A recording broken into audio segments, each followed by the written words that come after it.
Hello student, तो हम देखने जा रहे हैं फिजिक्स कैप्सूल आपका प्रोजेक्टाइल और रिलेटिव मोशन का। अब इसके अंदर मजेदार चीजें, कुछ अच्छी चीजें मैंने रखी हैं, जैसे इसके अंदर रिलेटिव मोशन का बढ़िया कंसेप्ट है, क्लोजेस्ट अप्रोच वाला बढ़िया सा कंसेप्ट है, प्रोजेक्टाइल के अंदर आर टेन थीटा के ऊपर बढ़िया सा कंसेप्ट है। तो काफी सारी अच्छी अच्छी चीजें इस लेक्चर के अंदर है। तो चलो हम लोग इसको रिवाइज करते हैं। तो देखो, पहला कंसेप्ट हमारा ग्राउंड टू ग्राउंड प्रोजेक्टाइल के लिए एक बार रिवाइज कर लेते हैं फटाफट से। तो अगर हमने एक प्रोजेक्टाइल को, हम इसमें सारी चीजें स्टेप बाय स्टेप रिवाइज करेंगे, ट्रैजेक्टरी का अलग कंसेप्ट करेंगे, सेम रेंज का अलग करेंगे, तो हर चीज स्टेप बाय स्टेप है और उस पे बेस्ड प्रॉब्लम्स है। तो रिवाइज करते हैं इसको।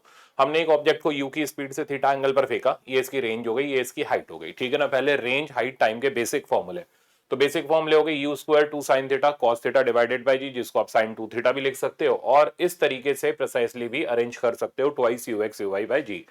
प्रोजेक्टाइल के अंदर फॉर्मूले याद होना और उसका एप्लीकेशन आना बड़ा जरूरी है, ठीक है ना, बिना उसके काम नहीं चलेगा, वो मैं आपको दिखाऊंगा प्रैक्टिस में। मैक्सिमम हाइट हो गई u square sine square theta by two g, या फिर हम इसको लिख सकते हैं u y square by two g. तो जितना यू वाई ज्यादा रहेगा, मैक्सिमम हाइट भी उतना ज्यादा रहेगा। टाइम ऑफ लाइट का सिंपल बेसिक फॉर्मूला है two u sine theta by g या two u y by g. अब कुछ और इंपॉर्टेंट रिजल्ट जो मैंने दिए थे आपको लेक्चर्स में भी, वो थे R tan theta equals to 4h। इससे भी हम क्या कर सकते हैं, बहुत सारे प्रॉब्लम्स को निपटा सकते हैं। अगर हमें आर और थीटा की वैल्यू दे रखी है तो एच आप डायरेक्ट निकाल सकते हो। एच और टी का इंपॉर्टेंट रिलेशन वो भी मैंने आपको दिया था, h equals to 1/8 g t square. ये हो गया मैक्सिमम हाइट और टाइम ऑफ लाइट के बीच का डायरेक्ट रिलेशन। इसे यूज करके भी आप एच और टी में से किसी की वैल्यू निकाल सकते हो। अब सपोज करो इसके अंदर हमें कोई भी दो चीजें गिवन है, लेट्स से दैट आर और थीटा गिवन है, तो हमने आर और थीटा से एच निकाल लिया, एच निकाल के हमने टाइम ऑफ फ्लाइट निकाल लिया। एग्जामिनर कहता है स्पीड निकालो। अब कोई भी रेंज हाइट टाइम का फॉर्मूला यूज कर लो जो आसान लगे, पुट करके आप स्पीड निकाल सकते हो। तो ये बेसिक्स होते हैं कि कोई भी दो चीजें R R u tan theta और एच और टी में से कोई भी दो चीजें गिवन हो, आप पूरा का पूरा ये पंच सॉल्व कर सकते हो। तो ये चीज हमने लेक्चर्स में सीखी थी, मैंने अब आपको सबको रिवाइज करा दिया कैसे ये होता है। नेक्स्ट, वेलोसिटी और पोजीशन की इक्वेशंस, इन पे भी हमारे सवाल रहते हैं, मैंने रखा हुआ आगे आपको दिखेगा। तो हमने जब u की स्पीड से थीटा के एंगल पर प्रोजेक्ट किया, तो किसी भी टाइम t पर अगर हम x एक्सिस की पोजीशन निकालें तो हमें x एक्सिस के अलोंग डिस्प्लेसमेंट की इक्वेशन यूज करनी पड़ेगी। अब प्रोजेक्टाइल मोशन में x के अलोंग कोई एक्सेलरेशन नहीं होता, जो भी एक्सेलरेशन होता है y एक्सिस पर होता है, ठीक है ना, जिसको हम माइनस जी लेते हैं। तो एक्स एक्सिस पर जो स्पीड होती है वो कांस्टेंट रहती है हमेशा, ठीक है ना। तो इस चीज का हम दो जगह पर फायदा लेते हैं। पहले तो एक्स एक्सिस की अगर हमें डिस्प्लेसमेंट की इक्वेशन निकालनी है तो एस बराबर U T plus half A T square में ए तो गया, ठीक है ना। तो एस की वैल्यू हमारे पास आ गई यू टी के बराबर, और एक्स एक्सिस की वेलोसिटी हो गई यू कॉस थीटा, जो कि परमानेंट कांस्टेंट बनी रहेगी क्योंकि इधर कोई एक्सेलरेशन नहीं है। कंसेप्चुअल में पूछ लेते हैं। y की वेलोसिटी निकालोगे तो यहाँ y की वेलोसिटी का कंपोनेंट आ जाएगा एस वाई बराबर u y t minus half g t square. U y की वैल्यू हमने सब्स्टिट्यूट कर दी, तो ये हमारे पास y एक्सिस की डिस्प्लेसमेंट इक्वेशन आ गई। ये इक्वेशन वहां डिराइव नहीं करी जाती, डायरेक्ट याद होनी चाहिए, फ्लो में होनी चाहिए, बड़े काम की है। इन दोनों को अगर हम मिक्स करेंगे, तो अभी आगे मिक्स करूंगा मैं, तो बनेगी हमारे पास ट्रेजेक्टरी की इक्वेशन और ट्रेजेक्टरी के शॉर्टकट्स, वो हम अलग सेक्शन में देखेंगे। अब अगर हमें किसी भी जगह स्पीड निकालनी है तो फर्स्ट इक्वेशन यूज करेंगे, एक्स के अलोंग अलग और वाई के अलोंग अलग। तो आप एक्स के अलोंग यूज करोगे तो आप देखो एक्स एक्सिस की वेलोसिटी टाइम डिपेंडेंट नहीं है, ये कांस्टेंट है, तो हम इसका बेनिफिट उठा सकते हैं। अब जैसे मान लो किसी भी पर्टिकुलर टाइम पर बॉडी का वेलोसिटी अल्फा एंगल बना रहा है, तो आप यहां से एक्स की वेलोसिटी और यहां से एक्स की वेलोसिटी के कंपोनेंट जो करोगे वो आपस में बराबर होंगे। तो इससे आप क्या कर सकते हो, किसी भी एंगल को कैलकुलेट कर सकते हो। अब आगे सुनो। अब मान लो ये एंगल और टाइम का रिलेशन निकालना हो, तो टेन अल्फा हमने इधर तुरंत राइट एंगल ट्रायंगल बनाया, v y by v x हो गया। वी वाई की वैल्यू हमने सब्स्टिट्यूट कर दी, u sine theta minus g t, और divided by u x v x की वैल्यू सब्स्टिट्यूट कर दी which is u cos theta. तो अब हम इससे क्या कर सकते हैं, मान लो हमें दे रखा है कि एक बॉडी प्रोजेक्ट करी गई 20 मीटर पर सेकंड से 60 डिग्री के एंगल पर, 1 सेकंड के बाद बताओ कितना एंगल बना रही है। तो टाइम जब गिवन हो तो आप ये रिलेशन यूज कर सकते हो, ठीक है ना। और अगर आपको ये एंगल गिवन हो तो, या ये स्पीड गिवन हो तो एंगल निकालना हो, तो आप कंपोनेंट वाला मेथड यूज कर सकते हो। तो दो तरीके हैं, दोनों दिमाग में सेट करो। टाइम गिवन है तो tan अल्फा बराबर v y by v x से निकाल लो, और अगर एंगल गिवन है या स्पीड गिवन है, ठीक है ना, तो आप कंपोनेंट वाला मेथड यूज कर लो। तो इस पे भी आपको अभी सवाल मिलेगा। नेक्स्ट हम देखते हैं, ये बहुत इंपॉर्टेंट रिजल्ट है जो मैं आपको बताना जा रहा हूं, एलिवेशन एट मैक्सिमम हाइट। इसका मतलब क्या होता है, जब बॉडी मैक्सिमम हाइट पर है तो पॉइंट ऑफ प्रोजेक्शन के अबाउट उसका एलिवेशन क्या है। मतलब यहां से यहां अगर हम लाइन ज्वाइन करें तो ये ज्वाइनिंग लाइन कितना एंगल बना रही है, ये हमें कैलकुलेट करना है। This angle is called angle of elevation of maximum height from point of projection. तो इस एंगल को निकालोगे तो कुछ नहीं करना, tan अल्फा बराबर, अब ये राइट एंगल ट्रायंगल सॉल्व कर लेना, h divided by r divided by 2। अब क्या करना है, ये जो मैंने रिजल्ट दिया आपको r tan थीटा बराबर 4h, इसको यूज कर लो। तो h की वैल्यू अगर हम इधर डालें तो ये रिजल्ट आ जाएगा मेरे पास r tan theta divided bye 4, 4 और 2 कटेगा, r और r कटेगा, तो यहां से tan अल्फा की वैल्यू आ जाएगी tan थीटा डिवाइडेड बाय 2। यानी ये जो एंगल ऑफ एलिवेशन है ये डायरेक्ट आप एंगल ऑफ प्रोजेक्शन के टर्म में लिख सकते हो। जैसे मान लो सवाल इस पे ऐसे आता है कि एक बॉडी को प्रोजेक्ट किया, ये ध्यान से सुनने वाली चीज है, अगर बकवासी करते रहोगे तो फिर समझ नहीं आएगी है। तो एक बॉडी को हमने प्रोजेक्ट किया 60 डिग्री के एंगल पर, यू भी देने की जरूरत नहीं है। कहता है एलिवेशन ऑफ मैक्सिमम हाइट बता दो फ्रॉम पॉइंट ऑफ प्रोजेक्शन, सीधे सवाल खत्म हो जाएगा। tan अल्फा बराबर tan 60 डिवाइडेड बाय 2। जिसको पता है वो कर लेगा, जिसको नहीं पता बेचारा ढूंढता रह जाएगा कैसे करके इस सवाल को करना है। तो ये भी एक बेसिक प्रॉब्लम माना जाता है जिसको आप डायरेक्ट उड़ा सकते हो। नेक्स्ट मैं आपको दिखाता हूं। अब हम आते हैं प्रॉब्लम्स के सेक्शन पर। प्रॉब्लम मैंने चुन चुन के रखे हैं ताकि एक एक फॉर्मूला हमारा रिवाइज हो जाए। तो पहला प्रॉब्लम कह रहा है stone projected from ground level falls on the ground after 4 second. Diagram बहुत जरूरी है प्रोजेक्टाइल में, एक बार डायग्राम बनाओ तो कंसेप्ट समझ आएगा क्या चल रहा है। तो बॉडी को ग्राउंड से प्रोजेक्ट किया गया और वापस से ग्राउंड पर ये बॉडी पहुंचती है आफ्टर टाइम ऑफ 4 सेकंड। यानी हमें टाइम ऑफ फ्लाइट की टाइम ऑफ फ्लाइट की वैल्यू दे रखी है। तो बॉडी का टाइम ऑफ फ्लाइट हमें दे रखा है 4 second. Then the height of the stone 1 second after the point of projection. ठीक है ना, तो 1 सेकंड के बाद स्टोन की हाइट बताओ। अब 4 सेकंड में यहां पहुंच रही है, मैक्सिमम हाइट पर 2 सेकंड में पहुंचेगी, तो 1 सेकंड पर यहां कहीं पर होगी।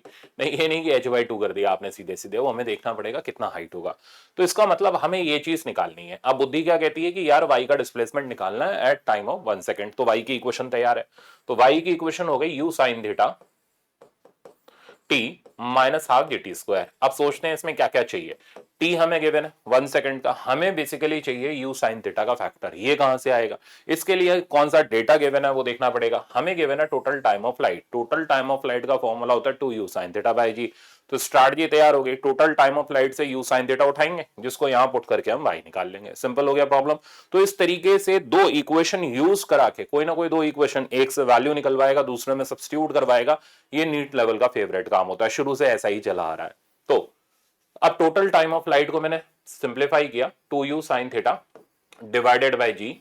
यहां से मेरे पास u sin थीटा की वैल्यू आ गई और आप सिंप्लीफाई करोगे इसको tan इधर सब्स्टिट्यूट कर दो, 40 डिवाइडेड बाय 2 20। ठीक है ना, तो जो अननोन था जो हमें रिक्वायर्ड था वो हमने कैलकुलेट कर लिया। अब इसको यहां सब्स्टिट्यूट कर दें तो y equals to 20, time t की जगह 1 माइनस हाफ g की जगह आ गया 10, t स्क्वायर हो गया 1। तो रिजल्ट आ गया हमारे पास 15 मीटर। तो 1 सेकंड पर बॉडी की हाइट 15 मीटर है। मेरे ख्याल से आप आराम से समझ गए होंगे। मान लो अगर हमसे मैक्सिमम हाइट पूछता, मान लो, क्योंकि ये थोड़ा जरूरी थोड़ा है कि ये जो मैंने पूछा वही आ जाए, कुछ और चेंज करके आ जाए। मान लो क्या जाता मैक्सिमम हाइट भी बताओ, तो बिल्कुल बताएंगे। तो अगर हमें मैक्सिमम हाइट निकालनी हो तो मैक्सिमम हाइट के लिए हम यूज करेंगे h और t का रिलेशन 1/8 gt स्क्वायर। तो ये आ जाएगा 1/8, g की जगह 10 आ गया, t हो गया टोटल टाइम ऑफ फ्लाइट, इसका स्क्वायर करेंगे तो 16 आ जाएगा। तो 16 और 10 160 हो जाएगा, डिवाइडेड बाय 8 करेंगे तो 20 मीटर आ जाएगा। ये मैंने इसलिए भी निकाला ताकि आपके मन का एक वहम क्लियर हो कि यार यहां तक पहुंचने में 2 सेकंड लग रहा है, तो 1 सेकंड पर जो हाइट होगी वो आधी होगी। आधी तो नहीं है भाई, ठीक है ना। ये हाइट हमें कितनी मिल रही है 20 मीटर, और आप देख लो उसके करस्पॉन्डिंग ये हाइट कितनी मिल रही है 15 मीटर। तो ऐसा नहीं होता टाइम आधा हो गया तो हाइट भी आधी हो जाएगी, ऐसा नहीं है रिजल्ट में, ठीक है ना। तो आई थिंक अब आप आराम से समझ गए हो, अब आप आराम से इसको कर सकते हो। चलते हम लोग नेक्स्ट पर। नेक्स्ट आप देख रहे हो ये एक अच्छा सवाल है, इसको मैंने जानबूझ के रखा है ताकि आपको थोड़ा सा प्रोजेक्टाइल के अंदर कई बार एग्जामिनर डरा भी देता है, इंस्टेड ऑफ सीधे सीधे फॉर्मूला ऐसे करके भी दे देता है। तो एक अच्छा प्रॉब्लम है, कैसे किया जाता है वो सुनो। कह रहा particle is projected from ground level under gravity. ठीक है ना, तो अंडर ग्रेविटी पार्टिकल को प्रोजेक्ट किया जा रहा है, ये भी बड़ा इंपॉर्टेंट है। कई बार क्या होता है हम प्लैनेट वगैरह पर प्रोजेक्ट कर देते हैं, आदत तो हमारी होती है प्रोजेक्टाइल में एक्सेलरेशन ड्यू टू ग्रेविटी लेने की, प्लैनेट पे वो होता नहीं, ठीक है ना। तो उस तरीके का भी सवाल है आगे। कह रहे it's range versus projection angle is drawn keeping projection speed fixed. तो प्रोजेक्शन स्पीड फिक्स्ड है, अलग अलग एंगल के लिए अलग अलग रेंज है। तो आप देख लो 15 डिग्री जब एंगल ऑफ प्रोजेक्शन है तो रेंज हमें दे रखी है 50 मीटर, ये डेटा कह रहा है, ठीक है ना। ये कह रहा है the time of flight corresponding to maximum angle of projection. कहता है जब मैक्सिमम एंगल ऑफ प्रोजेक्शन हो तो आप यहां पर देखो मैक्सिमम एंगल कितना होगा 90 डिग्री होगा, ठीक है ना, सीधे ऊपर उछाल दो तो इसके करस्पॉन्डिंग रेंज कितनी होगी 0 आ जाएगी। ग्राफ यहां पर मर्ज हो गया, ठीक। अरे यार सीधे ऊपर उछालोगे तो आगे थोड़ा ना जाएगा, तो रेंज तो आएगी नहीं, तो सीधे ऊपर उछाला ऐसे। कहता टाइम ऑफ फ्लाइट बता दो 2u बाई जी। तो हमें u निकालना है, ठीक है ना, ये कहानी कह रही है। अब यू निकलेगा कहां से, इस डेटा से निकलेगा। तो कोई बहुत बड़ा रॉकेट साइंस नहीं है, बट डराने के लिए इस्तेमाल कर लिया उसने।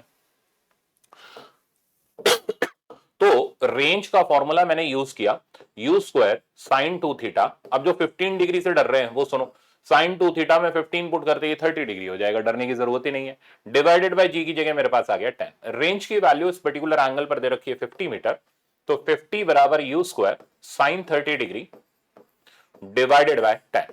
अब रिजल्ट कितना, साइन 30 हो गया हाफ, हाफ इधर मिलकर 20, 20 इंटू 50 हो गया 1000। तो u की वैल्यू, यू स्क्वायर की वैल्यू आ गई 1000 और u की वैल्यू अगर हम देखें तो ये आ जाएगी 10√10 मीटर पर सेकेंड। बस काम खत्म। अब हमने u निकाल लिया, वो कहता है मैक्सिमम एंगल ऑफ प्रोजेक्शन के करस्पॉन्डिंग टाइम ऑफ लाइट निकालो। तो यानी 90 डिग्री पर जब बॉडी को प्रोजेक्ट किया जा रहा है सीधे ऊपर की तरफ, सेम स्पीड, स्पीड फिक्स्ड है, क्वेश्चन में मेंशन्ड है, तो टाइम ऑफ लाइट की वैल्यू हमें देनी है। तो टाइम ऑफ लाइट की जो वैल्यू हो जाएगी वो हो जाएगी सीधे सीधे फॉर्मूला मोशन अंडर ग्रेविटी वाला 2u/g। u हमने ऊपर वर्कआउट कर लिया 10√10, g की जगह मेरे पास आ गया 10, ये गया इधर आ गया मेरे पास 2√10। ठीक है ना, तो 2√10 सेकंड ये इसका परफेक्ट आंसर है, और ये तब है जब हम बॉडी को सीधे ऊपर उछाल रहे हैं। राइट आंसर हो गया बी वाला। तो एक अच्छा सवाल था, मजेदार सवाल था। दो चीजों हमेशा ध्यान रखना, एक से वैल्यू निकलवाएगा, दूसरे में सब्स्टिट्यूट करवाएगा, ये वो चेक करेगा ही करेगा। आप ये एक्सपेक्ट करके मत जाओ सब दे देगा, रेंज भी पूछ ले, ठीक है ना, फॉर्मूला बेस पूछ ले, हाइट पूछ ले, नहीं, दो चीज एटलीस्ट वो मिक्स करेगा और सवाल बनाएगा ही बनाएगा, ये उसका काम है। इतना तो नीट लेवल डिमांड करता है। तो आई थिंक आपको समझ आ गया होगा। ये कह रहा है particle is projected with speed 10 metre per second at an angle 60 degree with the horizontal. तो हमने पार्टिकल को डायग्राम जरूर बनाओ, डायग्राम से हमें पता रहता है कि कब क्या करना है। पार्टिकल को हमने यहां से प्रोजेक्ट किया कितनी स्पीड से, 10 मीटर पर सेकंड से, और 60 डिग्री के एंगल पर। ठीक है ना, अब यही वही कहानी है, दो चीजें यूज करवाएगा, एक से वैल्यू निकालनी है, दूसरे में पुट करनी है। Then the time after which its speed become half of the initial. तो ये कहता है इसकी स्पीड इनिशियल की आधी हो जाए, वो टाइम बताओ। तो अब स्पीड, वेलोसिटी नहीं, स्पीड, तो स्पीड हो गया वेलोसिटी का मैग्नीट्यूड, और स्पीड टेंजेंट की तरफ रिप्रेजेंट करते हैं। तो कहते हैं स्पीड इसकी आधी हो जाए, तो ये जगह ले लेते हैं, यहां स्पीड हो गई 5 मीटर पर सेकेंड। ठीक है ना, तो ये कहता है इधर पहुंचने का टाइम बताओ। अब ये देखो वही वेलोसिटी वाला जो अभी रिजल्ट दिया ना मैंने, tan अल्फा बराबर vy/vx, वैसा ही सिस्टम है। तो हमें पहले ये एंगल निकालना पड़ेगा। अब सोचो ये एंगल कैसे निकालें, इसे निकालने के लिए हम कंपोनेंट बराबर वाला तरीका यूज करेंगे। हॉरिजॉन्टल कंपोनेंट ऑफ वेलोसिटी बराबर, इसमें का एक से अननोन ढूंढ के निकालना पड़ेगा, दूसरे में पुट कर दो, आंसर आ जाएगा। तो अब ये एंगल हमारा हो जाएगा हॉरिजॉन्टल कंपोनेंट ऑफ वेलोसिटी को बराबर करके, तो 10 cos 60 degree equals to 5 cos अल्फा। तो 10 cos 60 हो गया हाफ इक्वल्स टू 5 cos अल्फा। यहां पर cos अल्फा की वैल्यू आप देख लो, ये cos अल्फा की वैल्यू हमारे पास आ रही है 1 के बराबर। तो बड़ा विचित्र है, 1 का मतलब ये हो गया अल्फा हो गया 0 डिग्री। अल्फा 0 डिग्री होने का मतलब जानते हो क्या निकला, कि ये बॉडी किसी जनरल पोजीशन पे नहीं है, ये बॉडी अपनी मैक्सिमम हाइट पर है, क्योंकि मैक्सिमम हाइट पर ही वेलोसिटी हॉरिजॉन्टल डायरेक्शन में होती है। तो अच्छी बात है, तो बॉडी अपनी मैक्सिमम हाइट पर है, बड़ी अच्छी बात है, हमारे घर से कुछ नहीं जा रहा। अब मैक्सिमम हाइट पर है तो हम मैक्सिमम हाइट तक का टाइम दे देंगे, उसका तो फॉर्मूला सीधे सीधे पता है, u sine theta divided by g. अगर ये अल्फा कुछ और आता, 30 डिग्री आता, 40 डिग्री आता, तो क्या करते, तो हम यूज करते, तो इफ अल्फा का वैल्यू, या लिख रहा हूं क्वेश्चन में नहीं है, ठीक है ना, बट मैं अपनी तरफ से एडिशनल नॉलेज दे रहा हूं। तो अगर अल्फा कुछ और ब्रैकेट में ही कर देता हूं, अल्फा की वैल्यू आती है जैसे 30 डिग्री आती है, अब क्या करते हैं टाइम निकालने के लिए, tan अल्फा बराबर vy/vx। सही है, vy हो जाता है u sin theta minus dt divided by u cos theta. अब सारी चीजें आपके पास ही हैं, ठीक है ना, अल्फा पता है, थीटा पता है, u पता है, यहां से आप t निकाल लोगे। बट क्योंकि अल्फा 0 डिग्री है तो टाइम निकालना बेहद आसान है, हमें पता चल चुका बॉडी मैक्सिमम हाइट पर है, तो हम यूज कर लेंगे u sin theta half of time of flight divided by g. इस टाइम की वैल्यू आ जाएगी, u कितना था, u था 10 साइन 60 डिग्री √3/2, और g की जगह मेरे पास 10 आ गया, ये यहां से कटा, आंसर आ गया √3/2 सेकंड। तो this is the value of time जो वहां तक पहुंचने में लगेगा। तो राइट आंसर हो गया हमारा डी वाला। तो एक एक बात समझ आ गई कि कैसे दो इक्वेशंस का यूज करके एग्जामिनर हमें परेशान करता है, और परेशान बिल्कुल नहीं होना, हमारे अगर कंसेप्ट सही है तो हम इजिली सॉल्व कर सकते हैं। नेक्स्ट चलते हैं। नेक्स्ट आप देख रहे हो एक और प्रॉब्लम, ये कह रहा है particle is projected from ground with an initial velocity of 20 metre per second. तो एक पार्टिकल को ग्राउंड से, यहां से प्रोजेक्ट किया गया 20 मीटर पर सेकंड की वेलोसिटी से, ठीक है ना, एंगल कुछ दे रखा है 30 डिग्री दे रखा है। With horizontal magnitude of change in velocity in time interval 0.5 second. तो चेंज इन वेलोसिटी का मैग्नीट्यूड बताना है, तो पहले पता तो हो चेंज इन वेलोसिटी क्या होता है, उसके लिए वेलोसिटी पता होनी चाहिए किसी भी जनरल पॉइंट पर। तो किसी भी जनरल पॉइंट पर वेलोसिटी हो गई v x i cap plus v y j cap. अब बात करते हैं चेंज की, तो पहले एक बार वैल्यू पुट कर दो, तो you cos theta i cap plus you sine theta minus g t j cap. अब सोचो अगर हम चेंज इन वेलोसिटी निकालें यानी फाइनल माइनस इनिशियल करके निकालें, तो इनिशियल वेलोसिटी वेक्टर हमारा हो गया you cos theta i cap, you cos theta i cap plus you sine theta J cap. ठीक है ना, तो पहले बेसिक्स पता होने चाहिए वो जो कहना चाह रहा है वो है क्या। तो चेंज इन वेलोसिटी, इसमें से इसको आप माइनस करेंगे तो you sine theta you cos theta सब चले जाएंगे और चेंज में बचेगा माइनस जी डेल्टा टी, क्योंकि टाइम के साथ साथ जो टर्म चेंज होगा वो सिर्फ और सिर्फ ये वाला है, बाकी सब चीजें फिक्स्ड है। ठीक है ना, तो change in velocity vector minus g delta t और टाइम्स जे कैप, ये बेसिक्स होते हैं। ठीक है ना, ये वैसे जनरली जो अच्छे से पढ़े हुए होते हैं उनको डायरेक्ट ही पता होता है, इनको नहीं पता होता है वो इस तरीके से कैलकुलेट करते हैं। अब हमें इसका मैग्नीट्यूड चाहिए, तो चेंज इन वेलोसिटी वेक्टर का मैग्नीट्यूड हो गया जी डेल्टा टी। तो ये हमने टाइम वेस्ट किया यहाँ बेसिकली ये कैलकुलेट करने में, क्योंकि ये पता जनरली कई बच्चों को होता है कईयों को नहीं होता, तो इसलिए मैंने सबको बता दिया कि अब ये इस तरीके की चीज दिक्कत नहीं देगी। तो जी डेल्टा टी, तो चेंज इन वेलोसिटी वेक्टर हमारे पास आ गया जी डेल्टा टी, और हमें 0.5 सेकंड में निकालना है। इसके लिए ना हमें यू की जरूरत है ना हमें थीटा की जरूरत है। ठीक है, तो हम डायरेक्ट पुट कर देते हैं, जी की जगह आ गया 10, डेल्टा टी हो गया 0.5, आंसर आ गया 5 metre per second. This is the value of change in velocity vector का मैग्नीट्यूड। तो राइट आंसर आपके सामने है, राइट आंसर हमारा हो गया फर्स्ट वाला। चलते हैं नेक्स्ट पर। तो अब आ जाते हैं हम लोग, वही बहुत इंपॉर्टेंट कंसेप्ट है कि इनिशियल वेलोसिटी वेक्टर और फाइनल वेलोसिटी वेक्टर कब परपेंडिकुलर होते हैं और इस पे न्यूमेरिकल भी है। तो देखो हमने एक बॉडी को प्रोजेक्ट किया यू वेलोसिटी से, अब हमें ये पता करना है कितने टाइम बाद इसका फाइनल वेलोसिटी वेक्टर इनिशियल के परपेंडिकुलर होगा। तो कंसेप्ट तो ये अभी जस्ट आपने वेलोसिटी देखी पिछले सवाल में, तो वेलोसिटी वेक्टर की इक्वेशन हो गई हमारी u cos theta i cap और u sine theta minus g t j cap. तो ये हमारे पास आ गया वेलोसिटी वेक्टर। ठीक है ना, इनिशियल वेलोसिटी वेक्टर हो गया हमारा you cos theta i cap plus you sine theta J cap. अब दोनों वेलोसिटी वेक्टर आपस में परपेंडिकुलर होने चाहिए, तो ऐसा किस वक्त होगा, वेक्टर का कंसेप्ट यूज करेंगे हम कि इनिशियल और फाइनल वेलोसिटी या कोई भी दो वेक्टर आपस में तब परपेंडिकुलर होते हैं जब उनका डॉट प्रोडक्ट जीरो हो। तो v vector dot u vector का जो वैल्यू होना चाहिए वो जीरो होना चाहिए। आप डॉट प्रोडक्ट ले लो, आई वाला आई के साथ जे वाला जे के साथ, तो सेम रिजल्ट आपको मिल जाएगा, t equals to u by g sine theta. ये जो प्रॉब्लम आप देख रहे हो जो मैंने ये डिराइव किया, ये जेई का प्रॉब्लम था, आईआईटी का प्रॉब्लम था, जिसको यहाँ एज इट इज उठा करके उसके बाद रखा जाता है। ठीक है ना, अब मैं क्या करने जा रहा हूं, अब इस पे बेस्ड आपको न्यूमेरिकल दिखाता हूं। ठीक है ना, मजेदार खेल है और मजेदार न्यूमेरिकल है, डायरेक्ट नहीं, हमेशा दो चीजें इन्वॉल्व रहेंगी। देखो ये कह रहा है particle is projected from a point on a horizontal ground with speed इतना। तो हमने एक पार्टिकल को प्रोजेक्ट किया 20 मीटर पर सेकंड की स्पीड से, और आगे ये बोल रहा है at an angle of 60 degree with the horizontal, 60 degree के एंगल पर प्रोजेक्ट किया। Horizontal distance of particle from the point of projection at the instant when the velocity of particle become perpendicular to the velocity of projection। तो कह रहा है horizontal distance बता दो जिस वक्त फाइनल वेलोसिटी वेक्टर परपेंडिकुलर हो जाए। फाइनल इसलिए बोल रहे हैं कि इस इंस्टेंट पर हम इसको, फाइनल का मतलब ये नहीं कि यहीं पर आपको आकर के देखना है, तो जिस इंस्टेंट पर देख रहे हो उसको फाइनल वेलोसिटी ही बोलते हैं जनरली हम लोग। तो इनिशियल और फाइनल ये वाले आपस में परपेंडिकुलर हो जाए, ठीक है ना, तो ये बता दो यहां से इसका ये हॉरिजॉन्टल डिस्टेंस कितना है। देख रहे हो, तो दो चीजें इन्वॉल्व है। पहले हम क्या करेंगे, कंडीशन यूज करेंगे और टी की वैल्यू निकालेंगे। तो ऐसा कितने टाइम बाद होगा, तो वो होगा u by g sine theta के टाइम पर।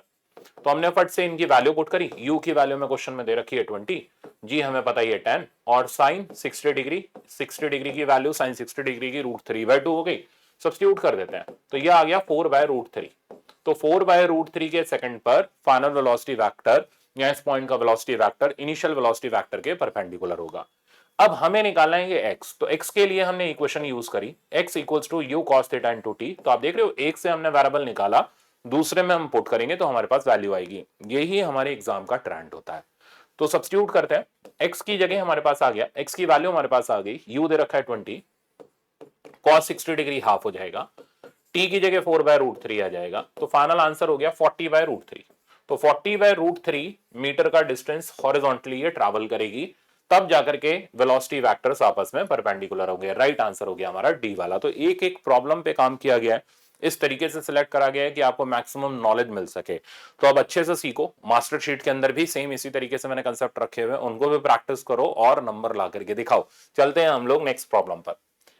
नेक्स्ट आता है हमारा ट्रेजेक्टरी का कंसेप्ट। ट्रेजेक्टरी पे भी मैंने एक सवाल रखा हुआ है जिसमें स्टूडेंट वो एक्सेलरेशन ड्यू टू ग्रेविटी में हमेशा ही कंफ्यूज रहता है, तो वही सवाल सेम मैंने रखा हुआ है।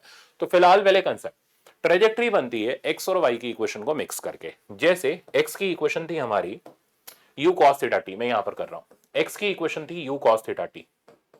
ट्रेजेक्टरी में हमें दो जगह पर काम पड़ेगा, एक इधर भी पड़ेगा, एक टावर के ऊपर से जब हम ऑब्लिकली प्रोजेक्ट करेंगे वहां पे भी पड़ेगा, वो भी सिखाऊंगा। तो x बराबर u cos theta T, y की इक्वेशन है u sin theta T minus half g t square. तो अब क्या करते हैं हम यहाँ पर t का वैल्यू उठा करके इधर से इधर डाल देते हैं, तो हमारे पास बन जाती है ट्रेजेक्टरी। ये ट्रेजेक्टरी का फॉर्मेट ये आता है, ठीक है ना, x tan theta minus half g x square by u square cos square theta. तो ट्रेजेक्टरी एक्स और वाई की एक क्वाड्रेटिक इक्वेशन होती है। अब हम इसमें इन टर्म्स को ए और बी से रिप्रेजेंट कर रहे हैं।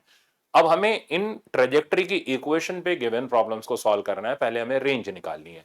रेंज निकालने का तरीका ये होता है, रेंज यानी जिस जगह पर बॉडी जाकर के हॉरिजॉन्टली गिरी वो दूरी, तो उसके लिए y की वैल्यू को हम जीरो पुट कर देते हैं, तो जो x की वैल्यू आती है उसको हम रेंज बोलते हैं। डायरेक्ट रिजल्ट है a by b, coefficient of x by coefficient of x square, this gives us the value of range. Maximum height निकालनी है तो a square by 4b। Angle of projection निकालना है तो वो तो बेहद आसान है, तो tan थीटा a के बराबर है। अब आप एक दो तीन तीन चीजें जानते हो। टाइम ऑफ लाइट निकालना है तो मेरा वाला ट्रिक यूज कर लो, h equals to 1/8 g t square, इससे आप टाइम ऑफ लाइट निकाल लो। इनिशियल वेलोसिटी निकालना है तो रेंज जानते हो, हाइट जानते हो, टाइम जानते हो, किसी का भी बेसिक फॉर्मूला यूज कर लो, वही अपना u square sine 2 theta by g, या मैक्सिमम हाइट का यूज कर लो, वहां से आप यू निकाल सकते हो। तो ये ट्रेजेक्टरी से basic R H T U theta निकालने का तरीका हो गया। अब ट्रेजेक्टरी का स्पेशल फॉर्म, ये स्पेशल फॉर्म हम तब यूज करते हैं जब हमें दे रखा होता है क्वेश्चन में कि हमने एक बॉडी को प्रोजेक्ट किया, ठीक है ना, ये एक पॉइंट को टच करती हुई या एक टावर की पीक को टच करती हुई इसके दूसरे तरफ जाकर के गिरती है। Distance from foot of the tower हमें x दे रखा है, हाइट ऑफ द टावर हमें y दे रखा है, दूसरी तरफ का डिस्टेंस हमें d दे रखा है। तो बेसिकली हमें क्या क्या दे रखा है, u भी दे रखा है। तो हमें दे रखा है फुट ऑफ टावर से डिस्टेंस, हाइट ऑफ टावर की वैल्यू, दूसरी तरफ जो टावर के गिर रही है कितने डिस्टेंस पर गिर रही है उसका वैल्यू। हम क्या करते हैं, सबसे पहले इन दोनों को जोड़ करके रेंज लिख लेते हैं। तो रेंज का वैल्यू हो गया x प्लस टी। अब ये ट्रेजेक्टरी का जो स्पेशल फॉर्म देख रहे हो कुछ खास नहीं है, हमने इसी में से ax को बाहर निकाल लिया, यानी x tan थीटा को बाहर निकाल लिया, बाकी जो बना वो आपके सामने है। अब सोचो y हाइट ऑफ टावर हमें गिवन है, ठीक है ना, x फुट ऑफ टावर से डिस्टेंस हो गया वो गिवन है, tan थीटा यानी एंगल ऑफ प्रोजेक्शन हमारे लिए अननोन था, ये हम इससे ढूंढ के निकाल लेंगे, 1 minus x by R, x हमें गिवन है, आर हमने खुद से ले लिया। तो लेट्स से दैट इसमें प्रॉब्लम फ्रेम कर लो। मान लो कि ये जो x की वैल्यू हमें दे रखी है, इस x की वैल्यू हमें दे रखी है 5 मीटर। तो लैंग्वेज ऐसे बोलेगा, एक बॉडी को प्रोजेक्ट किया गया फुट ऑफ टावर से 5 मीटर की दूरी पर, ठीक है ना, वो टावर के दूसरे तरफ जाकर के गिरती है 15 मीटर पर। अगर टावर की हाइट, ठीक है ना, अगर टावर की हाइट 5 मीटर है और speed of projection 20 metre per second है, तो ये बता दो कि ये एंगल ऑफ प्रोजेक्शन कितना होगा। अब देखो खेला कहां, वो u और थीटा पर। u और थीटा आप जानते हो, तो कोई भी बेसिक फॉर्मूला यूज करके आप मैक्सिमम हाइट भी बता सकते हो, टाइम ऑफ फ्लाइट भी बता सकते हो। तो इस तरीके से गेम होता है। अब हम क्या करेंगे, रेंज हम जानते हैं, तो हमने फट से रेंज का वैल्यू लिखा और हम इस ट्रेजेक्टरी का स्पेशल फॉर्म यूज करेंगे। रेंज का वैल्यू हो गया x प्लस टी यानी 20 मीटर, x का वैल्यू हो गया हमारे पास 5 मीटर, y का वैल्यू हमारे पास p हो गया 5 मीटर, और u का वैल्यू हमें अवेलेबल है 20 मीटर पर सेकंड, जिसकी हमें जरूरत नहीं है। हालांकि इस इक्वेशन में हमें u की कोई जरूरत नहीं, हम डायरेक्ट tan थीटा निकाल सकते हैं। सब्स्टिट्यूट करें तो 5 बराबर 5 tan थीटा, ठीक है, 1 माइनस 5 डिवाइडेड बाय 20, तो 5 4 जा 20, इधर बचा हमारे पास 3/4, 5 5 कटा, तो 1 बराबर tan थीटा इंटू 3/4। तो यहां से tan थीटा की वैल्यू हमारे पास आ गई 4/3। अब 4/3 53 डिग्री की वैल्यू होती है, तो 53 डिग्री मिल गया angle of projection. Once you have obtained angle of projection, अब आप हाइट निकालो, टाइम निकालो, पेन ही गिर गया मेरा, तो हाइट निकालो, टाइम निकालो, रेंज निकालो, कुछ भी चीजें कैलकुलेट करो, अब सब चीज बता सकते हो। चलते हैं नेक्स्ट प्रॉब्लम पर। तो नेक्स्ट जो मेरा प्रॉब्लम है वो इसी पे बेस्ड कंसेप्ट पर बेस्ड है। अब यहां पर चीजें गौर करने वाली क्या है, यहां पर काम की चीज ये है, पढ़ो। अब body is projected at time t equals to 0 from certain point on planet surface. तो प्लैनेट के सरफेस पर है, तो भाई एक्सेलरेशन ड्यू टू ग्रेविटी नहीं है। तो यहाँ कोई पूछ ले एक्सेलरेशन कितना है, तो वहां पता चले आप जी टिका के चले आए, वो नहीं है यहाँ पर, ठीक है ना। with a certain velocity at a certain angle with the planet surface horizontal and vertical displacement। तो देखो सेपरेटली x और y की इक्वेशंस दे रखी है, ठीक है ना। अब इनको मिक्स कर दें तो ट्रेजेक्टरी बन जाएगी, फिर चाहे रेंज पूछो, हाइट पूछो, टाइम पूछो, सब बता देंगे। तो हम इनको मिक्स कर देते हैं। मिक्स करने का तरीका, एक से t निकाल के दूसरे में डाल दो, तो y की इक्वेशन हमारे पास आ जाएगी 10, इधर से t का वैल्यू हो गया x बाय 10√3, ठीक है ना, माइनस इधर आ जाएगा हमारे पास, ये तो हो गया 10t का वैल्यू। अब टी स्क्वायर डालना है, तो ये बन जाएगा एक्स स्क्वायर बाय 300। तो इसको थोड़ा सा सिंप्लीफाई करके लिखते हैं, y equals to x by √3, ठीक है, माइनस एक्स स्क्वायर बाय 300। अब हम इसको अपने फॉर्म में कन्वर्ट कर देते हैं, a x minus b x square. तो कंपेयर करोगे तो a का वैल्यू हो गया 1/√3, b का वैल्यू हो गया 1/300। अब जो चाहिए सो पूछते रहो। एंगल ऑफ प्रोजेक्शन पूछना है, tan थीटा a के बराबर हो जाएगा, यानी 30 डिग्री आ जाएगा। तो सब कुछ हम निकाल सकते हैं। फिलहाल हमसे पूछा गया हाइट, तो हमने फॉर्मूला यूज करा a square by 4b, put कर देते हैं। a स्क्वायर की वैल्यू होगी 1/3, 4 और b की वैल्यू होगी 1/300, तो बेसिकली 300 चल गया ऊपर। तो रिजल्ट आ गया ये हमारे पास 25 मीटर। तो मैक्सिमम हाइट इस प्लैनेट के ऊपर 25 मीटर है। तो राइट आंसर हो गया हमारा डी वाला। मान लो हमसे कहता कि रेंज बताओ, तो रेंज की वैल्यू हमारी हो जाती a/b हम करते तो ये बन जाता हमारा 300/√3। अब इसको आप सिंप्लीफाई करते तो 100√3 रेंज आ जाती है। दैट्स इट, खत्म। टाइम ऑफ लाइट पूछता तो आपके पास h तो निकला ही रखा है 1/8, नहीं अब टाइम ऑफ लाइट में पंगा है, 1/8 GT स्क्वायर नहीं लगा सकते। क्यों नहीं लगा सकते, कारण क्या है, क्योंकि यहाँ एक्सेलरेशन ड्यू टू ग्रेविटी के बराबर नहीं है। तो रेंज आ गई, ठीक है ना, हाइट आ गई। अब आप टाइम ऑफ लाइट किस तरीके से निकालेंगे, वो निकालने के लिए आपको पहले एक्सेलरेशन का कंपोनेंट निकालना पड़ेगा, एक्सेलरेशन ड्यू टू ग्रेविटी निकालना पड़ेगा, ठीक है ना। तो मैं बताता हूं एक्सेलरेशन की वैल्यू कैसे निकलेगी, तो वो सुनो। देखो ये जो बी वाला टर्म है, ठीक है ना, इस बी वाले टर्म के अंदर ही एक्सेलरेशन छुपा हुआ है। अब मैं दिखाता हूं कैसे। एक्सेलरेशन इसमें आप दो तरीके से निकाल सकते हो, एक तो इस ट्रेजेक्टरी की इक्वेशन से, जो कि हो जाएगा कॉम्प्लिकेटेड, एक ये वाई की जो इक्वेशन दे रखी है, इसको डबल डिफरेंशिएट करके भी एक्सेलरेशन ले सकते हो। ये अंदर की बात है, ध्यान से सुनना। तो इसको अगर मैं डिफरेंशिएट करूं दो बार, तो हमें एक्स एक्सिस का एक्सेलरेशन मिलेगा। इसको डिफरेंशिएट करूं तो वाई एक्सिस का एक्सेलरेशन मिलेगा। तो पंगा टाइम ऑफ फ्लाइट में है, ठीक है ना। तो मैं दो तरीके बताऊंगा, एक्सेलरेशन निकाल करके भी और डायरेक्ट भी, ठीक है ना। तो मजे आएंगे अब आपको। तो जब भी ऐसा खेल हो प्लैनेट के सरफेस पर, तो आमतौर पे स्टूडेंट गलती करके आएगा एक्सेल, क्योंकि आदत वही पड़ी है ना। अब देखो आपकी भी आदत क्या पड़ी है, 1/8 GT स्क्वायर लगा देते हैं, बिना सोचे बिना समझे कि बात चल रही है प्लैनेट की और हम लगा रहे हैं धरती पर, तो कहां से बातें ट्रू होंगी। तो ये चीज ध्यान से सुनना। तो टाइम ऑफ लाइट निकालने के दो मेथड, मेथड नंबर 1 ये है, ठीक है ना। तो मेथड नंबर 1 ये है कि आप इससे एक्सेलरेशन निकालो। तो डबल डिफरेंशिएट किया, तो पहले सिंगल कर लेते हैं, dy/dt, ठीक है ना। इसका डिफरेंशिएशन करोगे तो 10√3 बचेगा, अगला करोगे तो 0 हो जाएगा। तो बात यहां से पता चल रही है एक्स एक्सिस पर कोई एक्सेलरेशन नहीं है। तो dy/dt किया तो ये रिजल्ट आ गया 10 - 2t। एक और बार डिफरेंशिएट करते हैं, d2y/dt स्क्वायर, ठीक है ना। तो ये बन जाएगा हमारा y एक्सिस का एक्सेलरेशन और इसकी वैल्यू आ जाएगी -2। तो अच्छी तरह देख लो, तो प्लैनेट के ऊपर एक्सेलरेशन -2 है, माइनस यानी डाउनवर्ड डायरेक्शन में, और मैग्नीट्यूड उसका 2 मीटर पर सेकंड स्क्वायर है। तो अगर एग्जामिनर ने प्लैनेट का एक्सेलरेशन पूछ लिया तो अच्छा सवाल माना जाएगा। अब टाइम ऑफ लाइट की बारी, ठीक है ना। तो अब टाइम ऑफ लाइट निकालने के लिए हम लोग क्या कर सकते हैं, अब फॉर्मूला मॉडिफाई कर सकते हैं, 2u sin थीटा, u पता है, थीटा पता है, डिवाइडेड बाय g की जगह हम ay यूज कर लेंगे, जो प्लैनेट के ऊपर एक्सेलरेशन आया है। ये देसी तरीका हो गया, विदेशी तरीका भी बताता हूं। तो twice of u sin theta, u कितना था भाई, u कितना था, अच्छा u भी नहीं पता हमें इसके अंदर। तो यानी इस तरीके में भी पंगे, पहले आपको u निकालना पड़ेगा, ठीक है ना। u निकालने के लिए रेंज का फॉर्मूला लिखना पड़ेगा, उसमें भी g की जगह ay आएगा।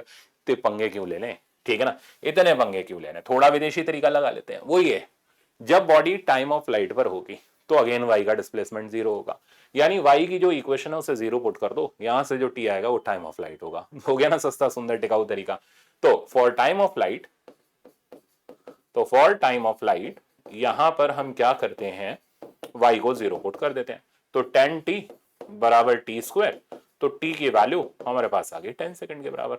अब देखो कितने मजेदार तरीके से हमारे पास टाइम ऑफ फ्लाइट आ गया। तो इसलिए मैंने कहा हर चीज का हमारे पास कंसेप्ट होना चाहिए। तो जब भी ट्रेजेक्टरी में काम कर रहे हैं हमेशा सावधान रहना है, चेक कर लेना है एक्सेलरेशन ड्यू टू ग्रेविटी के बराबर है या नहीं है। वो इसके डबल डिफरेंशिएशन से पता चल जाएगा। अगर ये नहीं है तो फिर वो सारे जी वाले फॉर्मूले फेल हैं जो जो आप अभी तक याद करके आए, उन जी की जगह ए वाई लगेगा। ये बात खास तौर पे ध्यान रखना, अपने नोट में मेंशन कर लेना ताकि बाद में दिक्कत ना आए। चलते हैं आगे। नेक्स्ट आप देख रहे हो बहुत ही बच्चों वाला कंसेप्ट है, मैक्सिमम रेंज और सेम रेंज। तो रेंज मैक्सिमम होती है जब एंगल 45 डिग्री होता है, और इस मैक्सिमम रेंज का स्टैंडर्ड फॉर्मूला हमारा यू स्क्वायर बाय जी है। इस पे वही बंदूक वाला कि एक गन को हमने इस तरीके से चारों तरफ घुमा दिया, बताओ कितना मैक्सिमम एरिया कवर करेगी। तो इतना बच्चों वाला प्रॉब्लम कैसे करेंगे वो सुनो। तो गन को हम पहले तो कितने एंगल पर रखेंगे, 45 डिग्री। यू वेलोसिटी से प्रोजेक्ट कर रहे हो, ज्यादा से ज्यादा कितनी दूरी पर गिरेगा, आर मैक्स पर। अब एरिया कवर करना है, चारों तरफ पकड़ के घुमा दो, यानी आर्म एक्सिस का रेडियस हो जाएगा। तो maximum area covered by this gun is pi arm x square. ठीक है, तो पाई तो पड़ा रहने दो, आर्म एक्स की जगह हमने यू स्क्वायर बाय जी का स्क्वायर कर दिया, तो यू 4 बाई जी स्क्वायर। तो this is the value of maximum area covered by this gun. ठीक है ना, तो ये हमारे पास आ गया। अब बात करते हैं हम सेम रेंज की। रेंज तब सेम होती है जब एंगल ऑफ प्रोजेक्शन दोनों का सम 90 डिग्री के बराबर हो। तो थीटा 90 माइनस थीटा या 45 माइनस थीटा 45 प्लस थीटा पर प्रोजेक्ट करो तो रेंज सेम मिलेगी। ठीक है ना, और इस सेम रेंज पर हाइट सेम नहीं होगी। मान लो अगर हम थीटा पर प्रोजेक्ट करते हैं तो मैक्सिमम हाइट हो जाएगी थीटा पर you square sine square theta by 2g। ठीक है ना, और अगर हम इसको 90 माइनस थीटा पर प्रोजेक्ट करते हैं तो sine 90 minus theta becomes cos theta, तो cos square theta by 2g। अब दोनों हाइट का अगर हम रेशियो ले लें h1 बाय h2 तो this thing will become tan square theta. ठीक है ना, तो ये इस तरीके से सिंप्लीफाई हो जाता है। अगेन हाइट अलग अलग है तो टाइम ऑफ फ्लाइट अलग अलग होंगे। तो इसी तरीके से t1 की वैल्यू हमारे पास हो जाएगी 2u साइन थीटा बाई जी, और t2 की वैल्यू मेरे पास हो जाएगी 2u cos थीटा बाई जी। तो अगर हम टाइम ऑफ फ्लाइट का रेशियो ले लें t1 बाय t2 का, तो ये रेशियो हमारे पास tan थीटा आ जाएगा। तो ये बेसिक रिजल्ट्स हैं, आपको मास्टर शीट के अंदर भी इस पे रिजल्ट मिल जाएंगे, इंपॉर्टेंट है, पूछ ले जाते हैं डायरेक्ट। अब दोनों मैक्सिमम हाइट का प्रोडक्ट तो ये होता है आर स्क्वायर बाय 16 के बराबर, और दोनों टाइम ऑफ फ्लाइट का प्रोडक्ट होता है, ठीक है ना, ये 2r बाय जी के बराबर होता है। तो ये दो रिजल्ट हैं जो काफी पूछे जाते हैं, सम भी पूछ लेते हैं। तो अब आप इसका सम तो बड़ी इजीली कर सकते हो। तो इसका सम करेंगे sine square plus cos square 1 हो जाएगा, यू स्क्वायर बाय 2g बचेगा। ठीक है ना, इस तरीके से भी पूछ लेते हैं। तो कैसा भी सीक्वेंस लगाया गया हो, अगर आपके कंसेप्ट ठीक है आप उसको पुट करके वहां पर सॉल्व करके दे सकते हो। तो मास्टर शीट में मिलेगा, आपका सारा रिवीजन इसके ऊपर बेस्ड हो जाएगा क्वेश्चंस का। अब मैं चलता हूं नेक्स्ट वैरायटी पर। नेक्स्ट आती है projection from top of tower. बेहद आसान माना जाता है, इसमें वो स्टेयर वाला प्रॉब्लम तो मैंने हर बार कराया ही हुआ है, आपके केटीएस के नोट्स में भी मिल जाएगा, उससे जरूर देख लेना। फिलहाल बेसिक ये, हम एक बॉडी को हॉरिजॉन्टली प्रोजेक्ट करने जा रहे हैं यू के वेलोसिटी से। ठीक है ना, ये जाकर के गिरती है एक्स दूरी पर, हाइट इस टावर की वाई है। तो इक्वेशंस जो हमारी आती हैं वो ये आती हैं कि ये जो वाई का डिस्टेंस फॉल करेगी, फ्रीली फॉल करेगी क्योंकि वाई की तरफ वेलोसिटी का कोई कंपोनेंट नहीं है, तो y की इक्वेशन बन जाएगी हाफ जी टी स्क्वायर, और x एक्सिस का ये जो रेंज कवर करेगी वो हो जाएगी यूटी। तो बेसिकली इसमें ज्यादातर काम ट्रेजेक्टरी से हो जाता है। तो ट्रेजेक्टरी की इक्वेशन हो जाएगी half g x square by u square. इसमें भी बहुत अच्छा सा सवाल रखा हुआ है मैंने आपके लिए ताकि आपका दिमाग खुल जाए। नेक्स्ट, अब अगर हम ऑब्लिक प्रोजेक्शन करें तो ऑब्लिक प्रोजेक्शन में देखो हमारे पास रटने के लिए कुछ नहीं है। जैसे अभी तक तो हमने इक्वेशन याद कर रखी है, काम चल जाए। ऑब्लिक प्रोजेक्शन में कंसेप्ट आना चाहिए लगाना। मान लो मैंने बॉडी को ऑब्लिकली प्रोजेक्ट करा, तो पहले देखना पड़ेगा कहां करा, अप या डाउन। तो मान लो मैंने डाउन प्रोजेक्ट किया इस तरीके से, ठीक है ना, तो ये एंगल प्रोजेक्शन का एंगल हो गया थीटा। बॉडी ऐसे ही जाकर के गिरती है एक्स डिस्टेंस पर, और ये हाइट हो गई वाई। अब ट्रेजेक्टरी की जो इक्वेशन है, ट्रेजेक्टरी की इक्वेशन तो बाद में आती है, पहले एक्स और वाई की इक्वेशन। तो एक्स की इक्वेशन तो फिक्स हो जाती है, आप क्या करेंगे इसके component you cos theta T, ठीक है। अब y के डिस्प्लेसमेंट की इक्वेशन विद प्रॉपर साइन लिखनी पड़ती है, यही पंगे होते हैं स्टूडेंट को।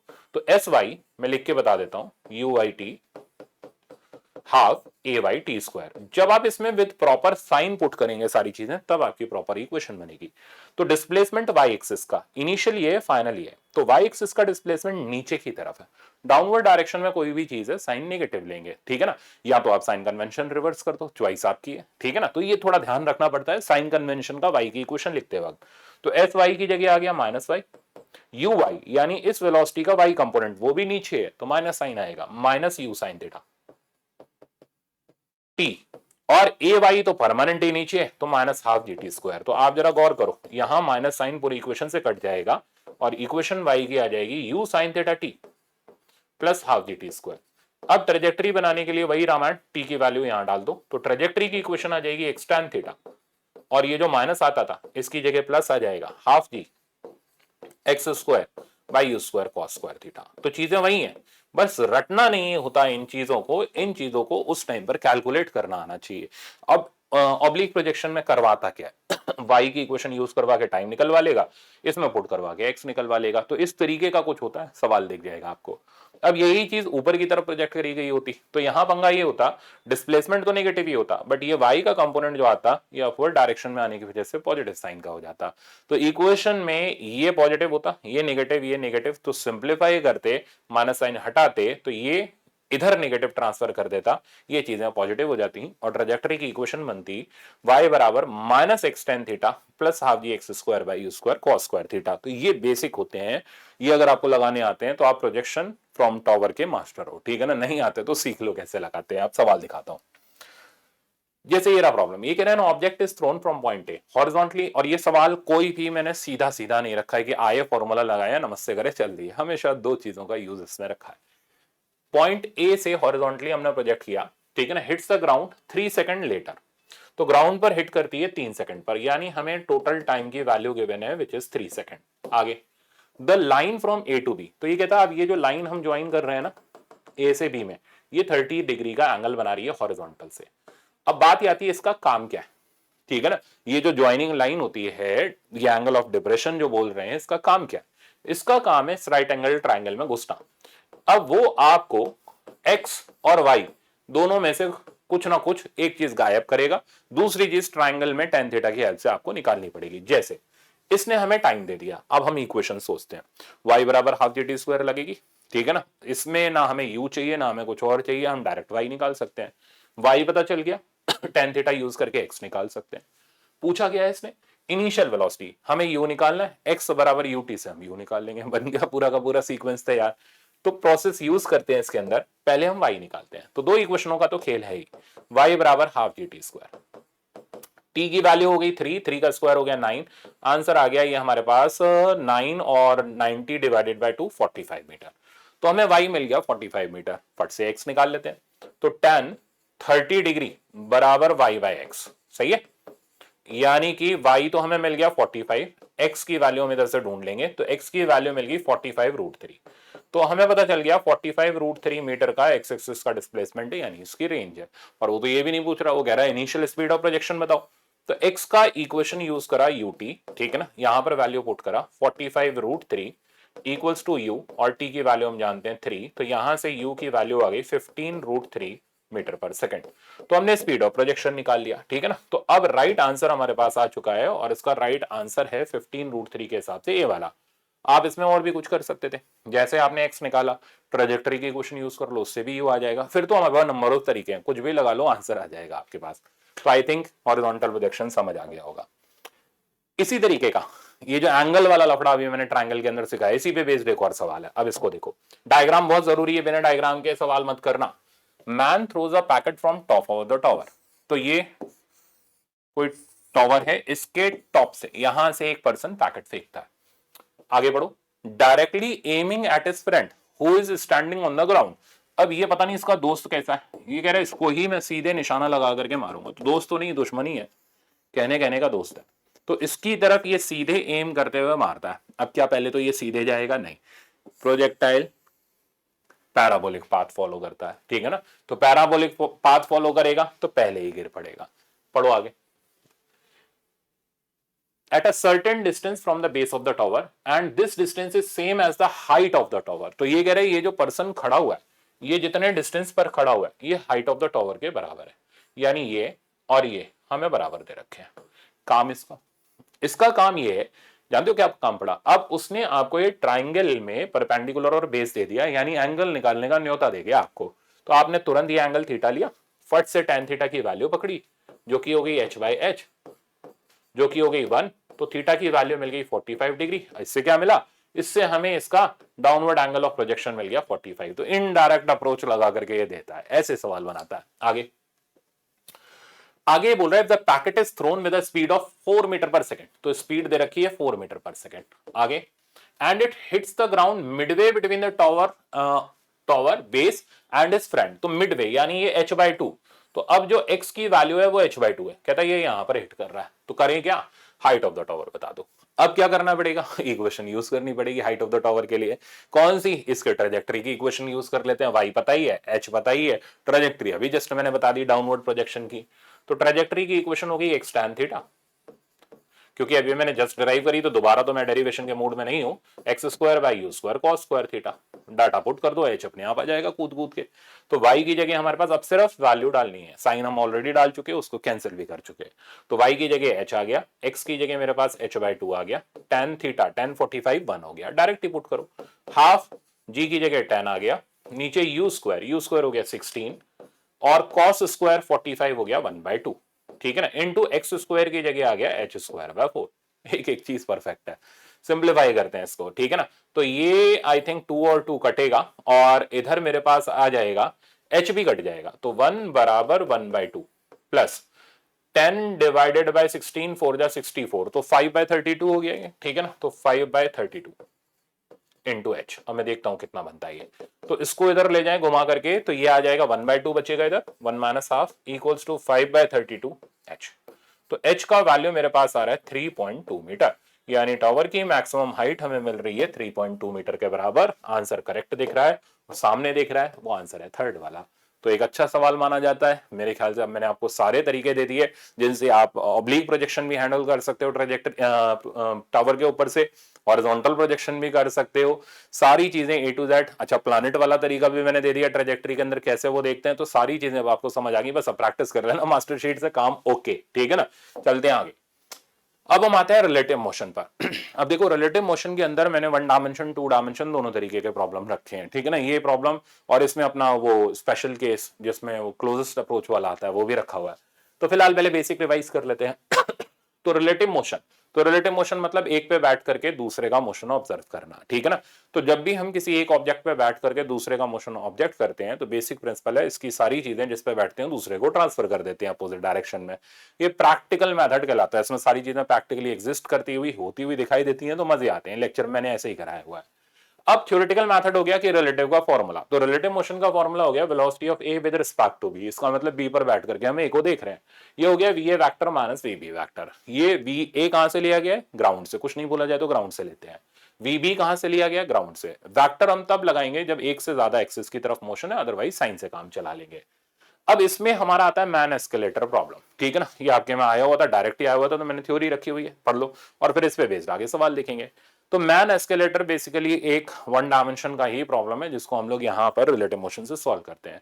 तो कहानी ऐसी है, एक एस्केलेटर है वो चल रहा है, ठीक है ना, एस्केलेटर की स्पीड वी दे रखी है, उस पर एक पर्सन दौड़ता है, ठीक है ना। पर्सन रुका भी रह सकता है, चला हुआ भी रह सकता है, तो बहुत सारे ओरिएंटेशन रह सकते हैं।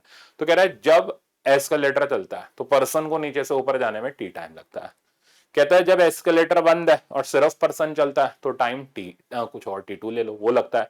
तो कहता है जब दोनों ही सेम डायरेक्शन में चलेंगे तो कितना टाइम लगेगा। तो इस तरीके का सवाल होता है। तो सुनो, तो जब खाली एस्केलेटर चलेगा तो एस्केलेटर ऊपर ले जाएगा पर्सन को, पर्सन रेस्ट पर रहेगा, तो टाइम जब एस्केलेटर चले वो d/v हो गया। जब सिर्फ पर्सन चलेगा तो वही डिस्टेंस vme यानी velocity of man with respect to escalator से कवर करेगा, तो टाइम हो जाएगा tm। अब जब दोनों ही सेम डायरेक्शन में चल जाएंगे तो फिर ऐसे सिचुएशन में when both move in same direction, ठीक है ना, तो ऐसे सिचुएशन के अंदर जो टाइम होगा t वो हो जाएगा d अपॉन, सेम डायरेक्शन में चल रहे हैं दोनों की स्पीड एड अप हो जाएगी। यही सेम केस अपना अप स्ट्रीम डाउन स्ट्रीम में रहता है। तो vme, ठीक है ना, velocity of man with respect to escalator plus velocity of escalator हो जाएगी। अब क्या करेंगे हम, अब हम यहां से उठा करके यहां तो डी की वैल्यू पटक दो या फिर सबसे सस्ता सुंदर टिकाऊ Vme और Ve की वैल्यू डाल दो। तो Ve की वैल्यू हो गई d/v और Vme की वैल्यू हो गई d/tm। तो d/tm time taken by man plus d/te time taken bye escalator, d देखो निकल लिया, और tm into te divided by tm plus te। तो ये इस तरीके का कुछ रिजल्ट हमारे सामने जनरेट हो जाता है। ये तब का टाइम है जब दोनों सेम डायरेक्शन में चल रहे हैं, कई बार अपोजिट भी चल जाता है। तो खाली रटने की जरूरत नहीं है, बेसिक कंसेप्ट देखो, रिलेटिव में रटा नहीं जाता, कंसेप्ट सीखा जाता है। तो ये आप आराम से कर सकते हो। ठीक है ना। तो same as it is upstream downstream का भी कंसेप्ट है। अब मैं आपको दिखाता हूं इस पे बेस्ड ये प्रॉब्लम। अब ये देखो, ये जो प्रॉब्लम मैंने यहां सेलेक्ट किया है ये वेक्टर नोटेशन के ऊपर है, क्योंकि स्टूडेंट पता नहीं इसमें डर जाता है वेक्टर के अंदर, तो मैंने वेक्टर का प्रॉब्लम रखा है ताकि आपको 2 डायमेंशन वाली चीज सीखने को मिले। कह रहे कार इज गोइंग ईस्टवर्ड, तो हम क्या करते हैं, जो हमारे बेसिक्स हैं वो ये कहते हैं नॉर्थ साउथ वेस्ट ईस्ट में से ये एक्स एक्सिस हो गई, तो इसको आप एक्स एक्सिस लेते हुए जो इस पर चले उसके अलोंग आई कैप लगा लो, ठीक है ना। तो ईस्ट की तरफ चला तो प्लस आई कैप, वेस्ट की तरफ गया तो माइनस आई कैप हो जाएगा। नॉर्थ साउथ वाई एक्सिस को रिप्रेजेंट कर रहा है, तो इसके लिए आप जे कैप लगा लो। ऊपर गया, ऊपर मतलब नॉर्थ की तरफ गया तो प्लस जे कैप, साउथ की तरफ गया तो माइनस जे कैप, ऐसे करके काम चला लो। आप चीजें समझते हैं। कह रहे car is going eastward with a velocity of 8 metre per second, ठीक है ना। तो कार की वेलोसिटी हमें दे रखी है 8 मीटर पर सेकंड, कुछ नहीं बोला गया, तो ग्राउंड के रिस्पेक्ट में इसको एक्चुअल वेलोसिटी भी बोलते हैं।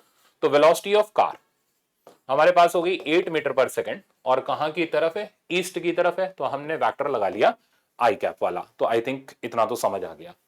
अब आगे बोल रहे हैं to a passenger in the car train appears to be moving northward with a velocity 15। तो कह रहे हैं एक पैसेंजर कार में बैठा हुआ, उसे ट्रेन जाती हुई दिखाई देती है 15 मीटर पर सेकंड की वेलोसिटी से नॉर्थ की तरफ। तो लैंग्वेज फॉर्म में लिखेंगे तो velocity of train with respect to passenger in the car लिखने की जरूरत नहीं है, कार लिख लो तो भी काम चल जाएगा। तो विद रिस्पेक्ट टू कार ये हो गई 15 मीटर पर सेकंड, और कहां की तरफ दिखाई दे रही है, नॉर्थ की तरफ जाती हुई दिखाई दे रही है, तो 15 metre per second J cap. That's it. अब क्या करना है, अब निकालनी है वेलोसिटी ऑफ ट्रेन एक्चुअल यानी ग्राउंड के रिस्पेक्ट में। रिलेटिव का फॉर्मूला यूज करो। तो velocity of train with respect to car, actual velocity of train minus actual velocity of car. Vector क्यों लगाया, एक से ज्यादा एक्सिस थी इसलिए लगाया। तो एक्चुअल वेलोसिटी ऑफ ट्रेन मेरे पास आ गई, velocity of train with respect to car 15 J cap plus velocity of car 8 I cap. तो पहले आई कैप वाला टर्म लिखो और फिर जे कैप वाला, ठीक है। अब हमें चाहिए इसका मैग्नीट्यूड, तो वेलोसिटी ऑफ ट्रेन का, एक्चुअल वेलोसिटी ऑफ ट्रेन का मैग्नीट्यूड आ गया रूट अंडर 64 प्लस 225, तो ये बन गया अंडर रूट 289 और 17 आ गया।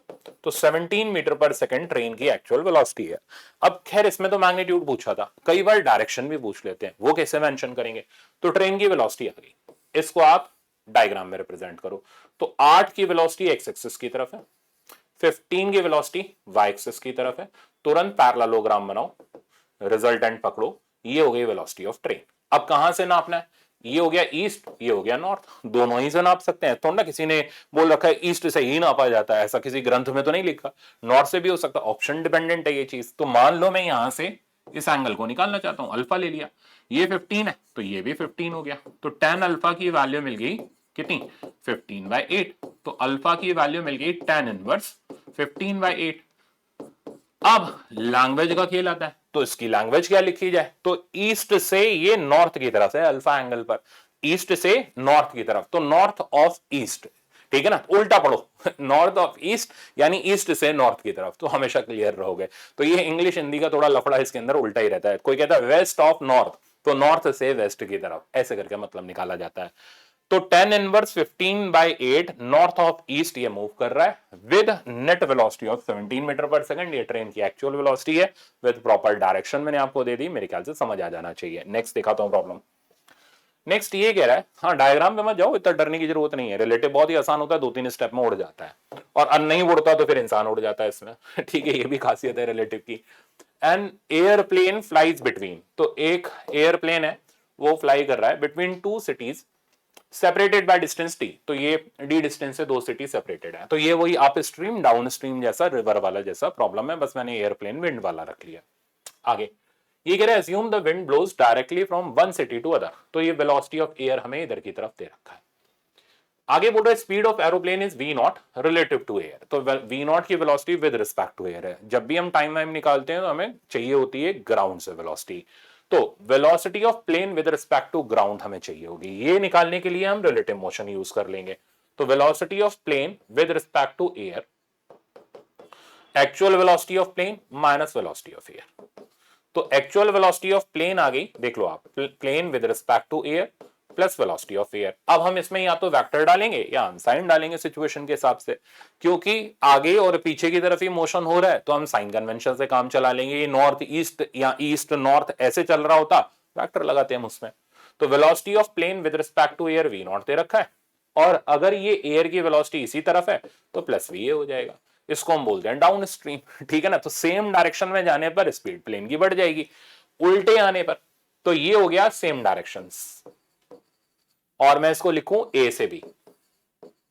अब अगर वो बी से ए आएगा तो यही स्पीड जो हो जाएगी, ये वी हवा की थोड़ा ना स्पीड बदल जाएगी, प्लेन आया हवा उल्टी बहने लग गई है, थोड़ा ना इतना बड़ा थोड़ा प्लेन है, प्लेन की स्पीड बढ़ ये चेंज हो जाएगी, तो minus V naught plus V है, तो ये हो गया वी पी डैश, ठीक है ना। जब प्लेन कहां से कहां की तरफ आता है, बी से ए की तरफ।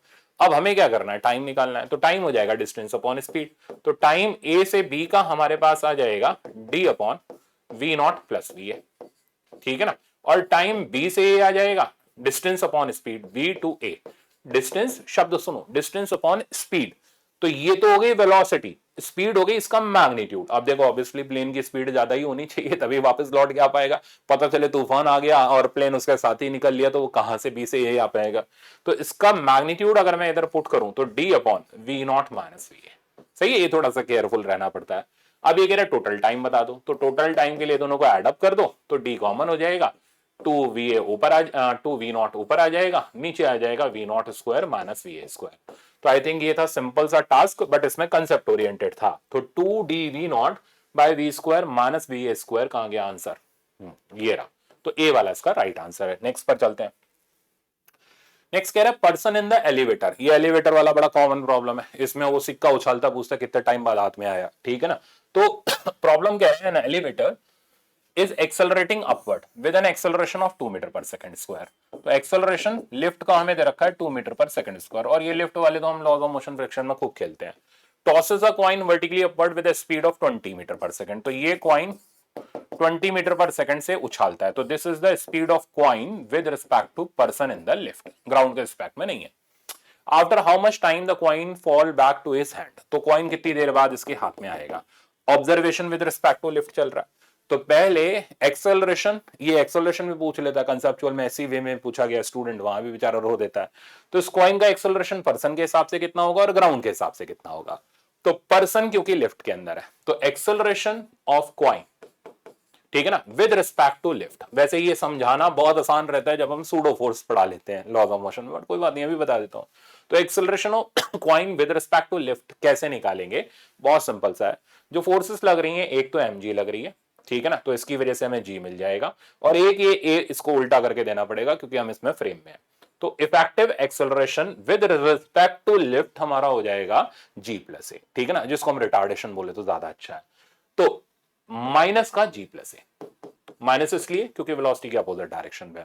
तो ये हो गया g इफेक्टिव जब हम कॉइन को लिफ्ट से देख रहे हैं। अब कॉइन को ग्राउंड से देखा जाए तो क्या एक्सेलरेशन होगा विद रिस्पेक्ट टू ग्राउंड। तो देखो जब ग्राउंड से देखोगे तो ये ए उल्टा करके देने की जरूरत ही नहीं है, सिर्फ और सिर्फ mg लग रहा होगा, एक्सेलरेशन g के बराबर होगा, तो माइनस जी होगा। तो ये एक बेसिक हो गया जो ज्यादातर स्टूडेंट गलत कर देते हैं, पता नहीं क्यों। तो कॉइन को अगर हम लेफ्ट से देखेंगे तो जी फैक्टर जी प्लस ए आने लगेगा, सिंपल फंडा, और अगर हम विद रिस्पेक्ट टू ग्राउंड देखेंगे तो सिर्फ जी रहेगा, दैट्स इट। अब हम विद रिस्पेक्ट टू लिफ्ट इसका टाइम निकालना चाहते हैं, तो टाइम की वैल्यू हो जाएगी 2u divided by a factor. आ गया ना, देखो अपने आप। तो अब जहां से देख रहे हो वहां से ए पुट कर दो, धरती से देख रहे हो तो धरती से पुट करना पड़ेगा, पर फिर धरती से वेलोसिटी भी लेनी पड़ेगी, वो हमें पता नहीं है, तो हम विद रिस्पेक्ट टू लिफ्ट ही ले लेते हैं, क्योंकि घड़ी आप टाइम आप लिफ्ट में खड़े होकर के घड़ी में देखो चाहे धरती पे देखो, टाइम तो रिलेटिव स्टिक होता नहीं, वो दोनों जगह से सेम रहता है, इसलिए हम इसका फायदा उठाते हैं। तो ट्वाइस ऑफ यू कितनी स्पीड से फेंका 20, और ए इफेक्टिव का मैग्नीट्यूड हो जाएगा जी बाई ए, यहां साइन डालने की जरूरत नहीं है, डायरेक्ट हम लोग इसको मैग्नीट्यूड में निकाल रहे हैं। तो जी प्लस ए करेंगे तो ये हो जाएगा हमारा 12। तो रिजल्ट आ गया ये मेरे पास 6 बचा 10/3, तो 10/3 यानी 3.33 सेकंड। तो इतना टाइम लगेगा इस कॉइन को इसके हाथ में आने में, तो राइट आंसर हो गया हमारा थर्ड वाला। तो मेरे ख्याल से 2-3 चीजें इसमें अब आपकी क्लियर हो गई। नेक्स्ट पर चलते हैं। नेक्स्ट आप देख रहे हो, हाँ ये हमारा क्लोजेस्ट अप्रोच वाला सवाल है, ठीक है ना। तो मैं इसकी पहले अप्रोच आपको दे दूं, फिर आप क्लोजेस्ट अप्रोच लगा लेना। तो क्लोजेस्ट अप्रोच में दो चीजें परपेंडिकुलर डायरेक्शन में मूव कर रही हैं। जैसे मान लो ये ए है ये ए इधर की तरफ जा रहा है Vx से, और ये बी है, ये इधर की तरफ जा रहा है Vy से। दोनों के बीच का इनिशियल सेपरेशन d था। इसमें हमें दो चीजें निकालनी है, कितने टाइम बाद ये क्लोजेस्ट आएंगे और क्या इनके बीच का क्लोजेस्ट डिस्टेंस होगा। पहली स्टेप, किसी एक के ऊपर बैठ करके उसको ऑब्जर्व करो, यानी रिलेटिव ऑब्जर्वेशन। तो हम मान लो बी के ऊपर बैठ जाते हैं, ठीक है ना। तो रिलेटिव ऑब्जर्वेशन, तो ये मैं आपको कंसेप्ट दे रहा हूं, ठीक है, ध्यान देना। तो रिलेटिव ऑब्जर्वेशन अगर हम करें तो हम बी के ऊपर बैठ करके ए को ऑब्जर्व करते हैं। तो बी की वेलोसिटी ए को अपोजिट डायरेक्शन में ट्रांसफर करके देनी पड़ेगी। तो इधर साइड तो Vx था ही था, इधर साइड हमें Vy देना पड़ेगा, समझ गए आप। और ये इसका नेट वेलोसिटी हो जाएगा। तो ये यहां से देखने पर इस रिजल्टेंट की तरफ जाता हुआ दिखाई देगा। तुरंत पहली फुर्सत में ये वेलोसिटी लिख लो, √Vx² + Vy²। देर नहीं करनी, और तुरंत ये अल्फा का एंगल लिख लो। कैसे लिख लो? वेलोसिटी ट्रायंगल से। ये Vx है, इधर ये छापो Vx हो गया, तो tan अल्फा का वैल्यू लिख लो, कितना? Vx/Vy। ये हमने यहां से निकाला, यहां से भी कर सकते हो, चॉइस आपकी है, ठीक है ना। तो दो काम पहली फुर्सत में करने हैं, बैठते ही वेलोसिटी ट्रांसफर करनी है, रिजल्टेंट वेलोसिटी लिखनी है और एंगल लिख लेना है। अब आप फ्री हो, अब आप कुछ भी कर सकते हो इसके अंदर। देखो, अब क्लोजेस्ट यानी ये इस लाइन पर जाता हुआ दिखाई दे रहा है, तो क्लोजेस्ट डिस्टेंस परपेंडिकुलर डिस्टेंस होता है। तो this is the closest distance. अब इसे कैसे निकाले? Right angle triangle. इसलिए तो मैंने बोला ये एंगल पहली फुर्सत में निकाल लो। अब देखो, हम ये जानते हैं, तो इस ट्रायंगल के अंदर ये परपेंडिकुलर हो गया और ये हमारा हाइपोटेन्यूज हो गया। तो sine alpha D closest by capital D हो गया। तो डी क्लोजेस्ट की वैल्यू हो गई डी साइन अल्फा।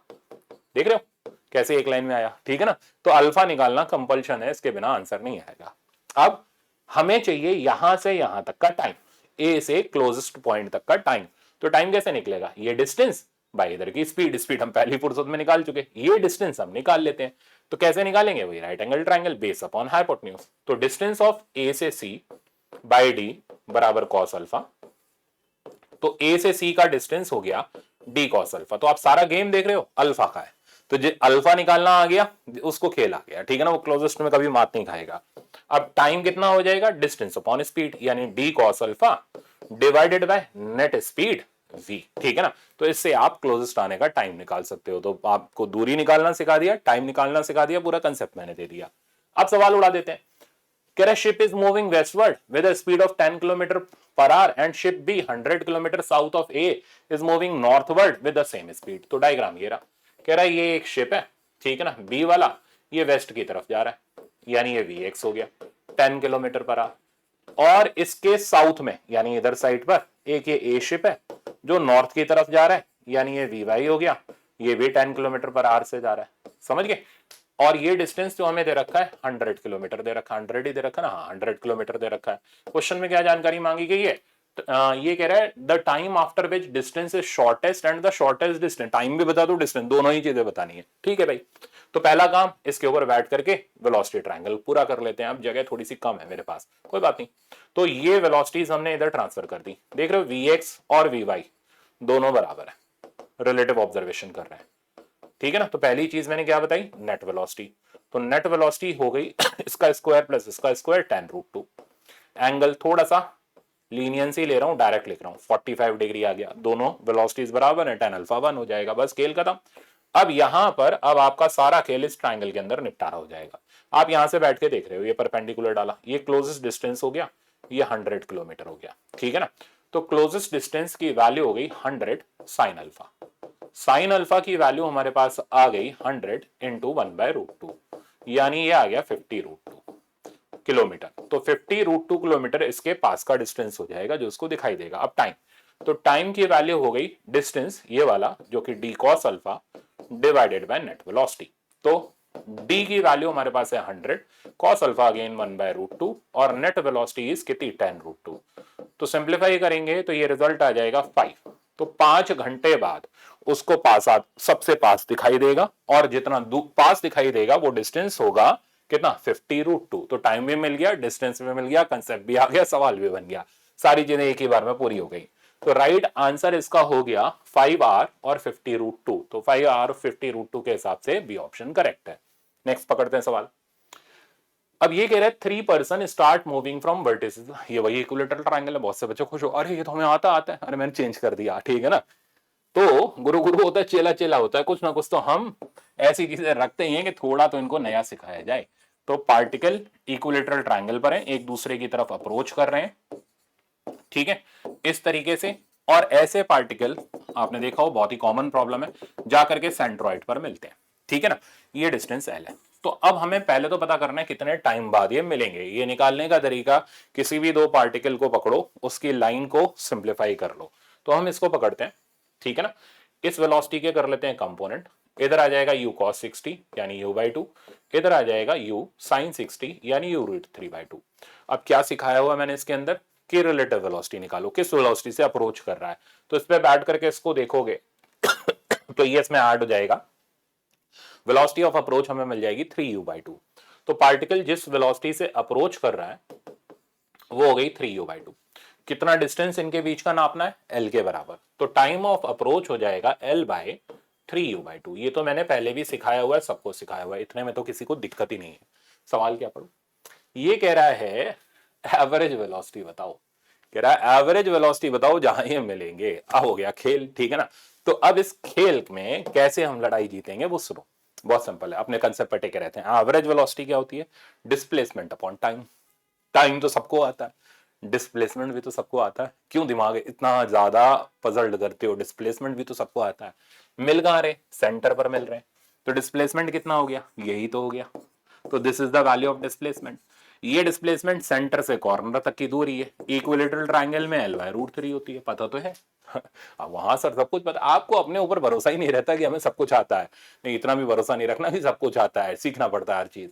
तो डिस्प्लेसमेंट हो गया l/√3 और टाइम हमें पता ही है, वो आपके सामने, तो एवरेज वेलोसिटी आ गई। तो एवरेज वेलोसिटी हमारे पास हो गई डिस्प्लेसमेंट अपॉन टाइम यानी 2l/3u। यहां पर l से l कैंसिल हुआ तो √3u/2, ये हमारे पास एवरेज वेलोसिटी आ रही है। तो इस टाइप के प्रॉब्लम का राइट सॉल्यूशन हो गया, ऑप्शन हो गया थर्ड वाला। तो आई थिंक अब आप ये कर सकते हो।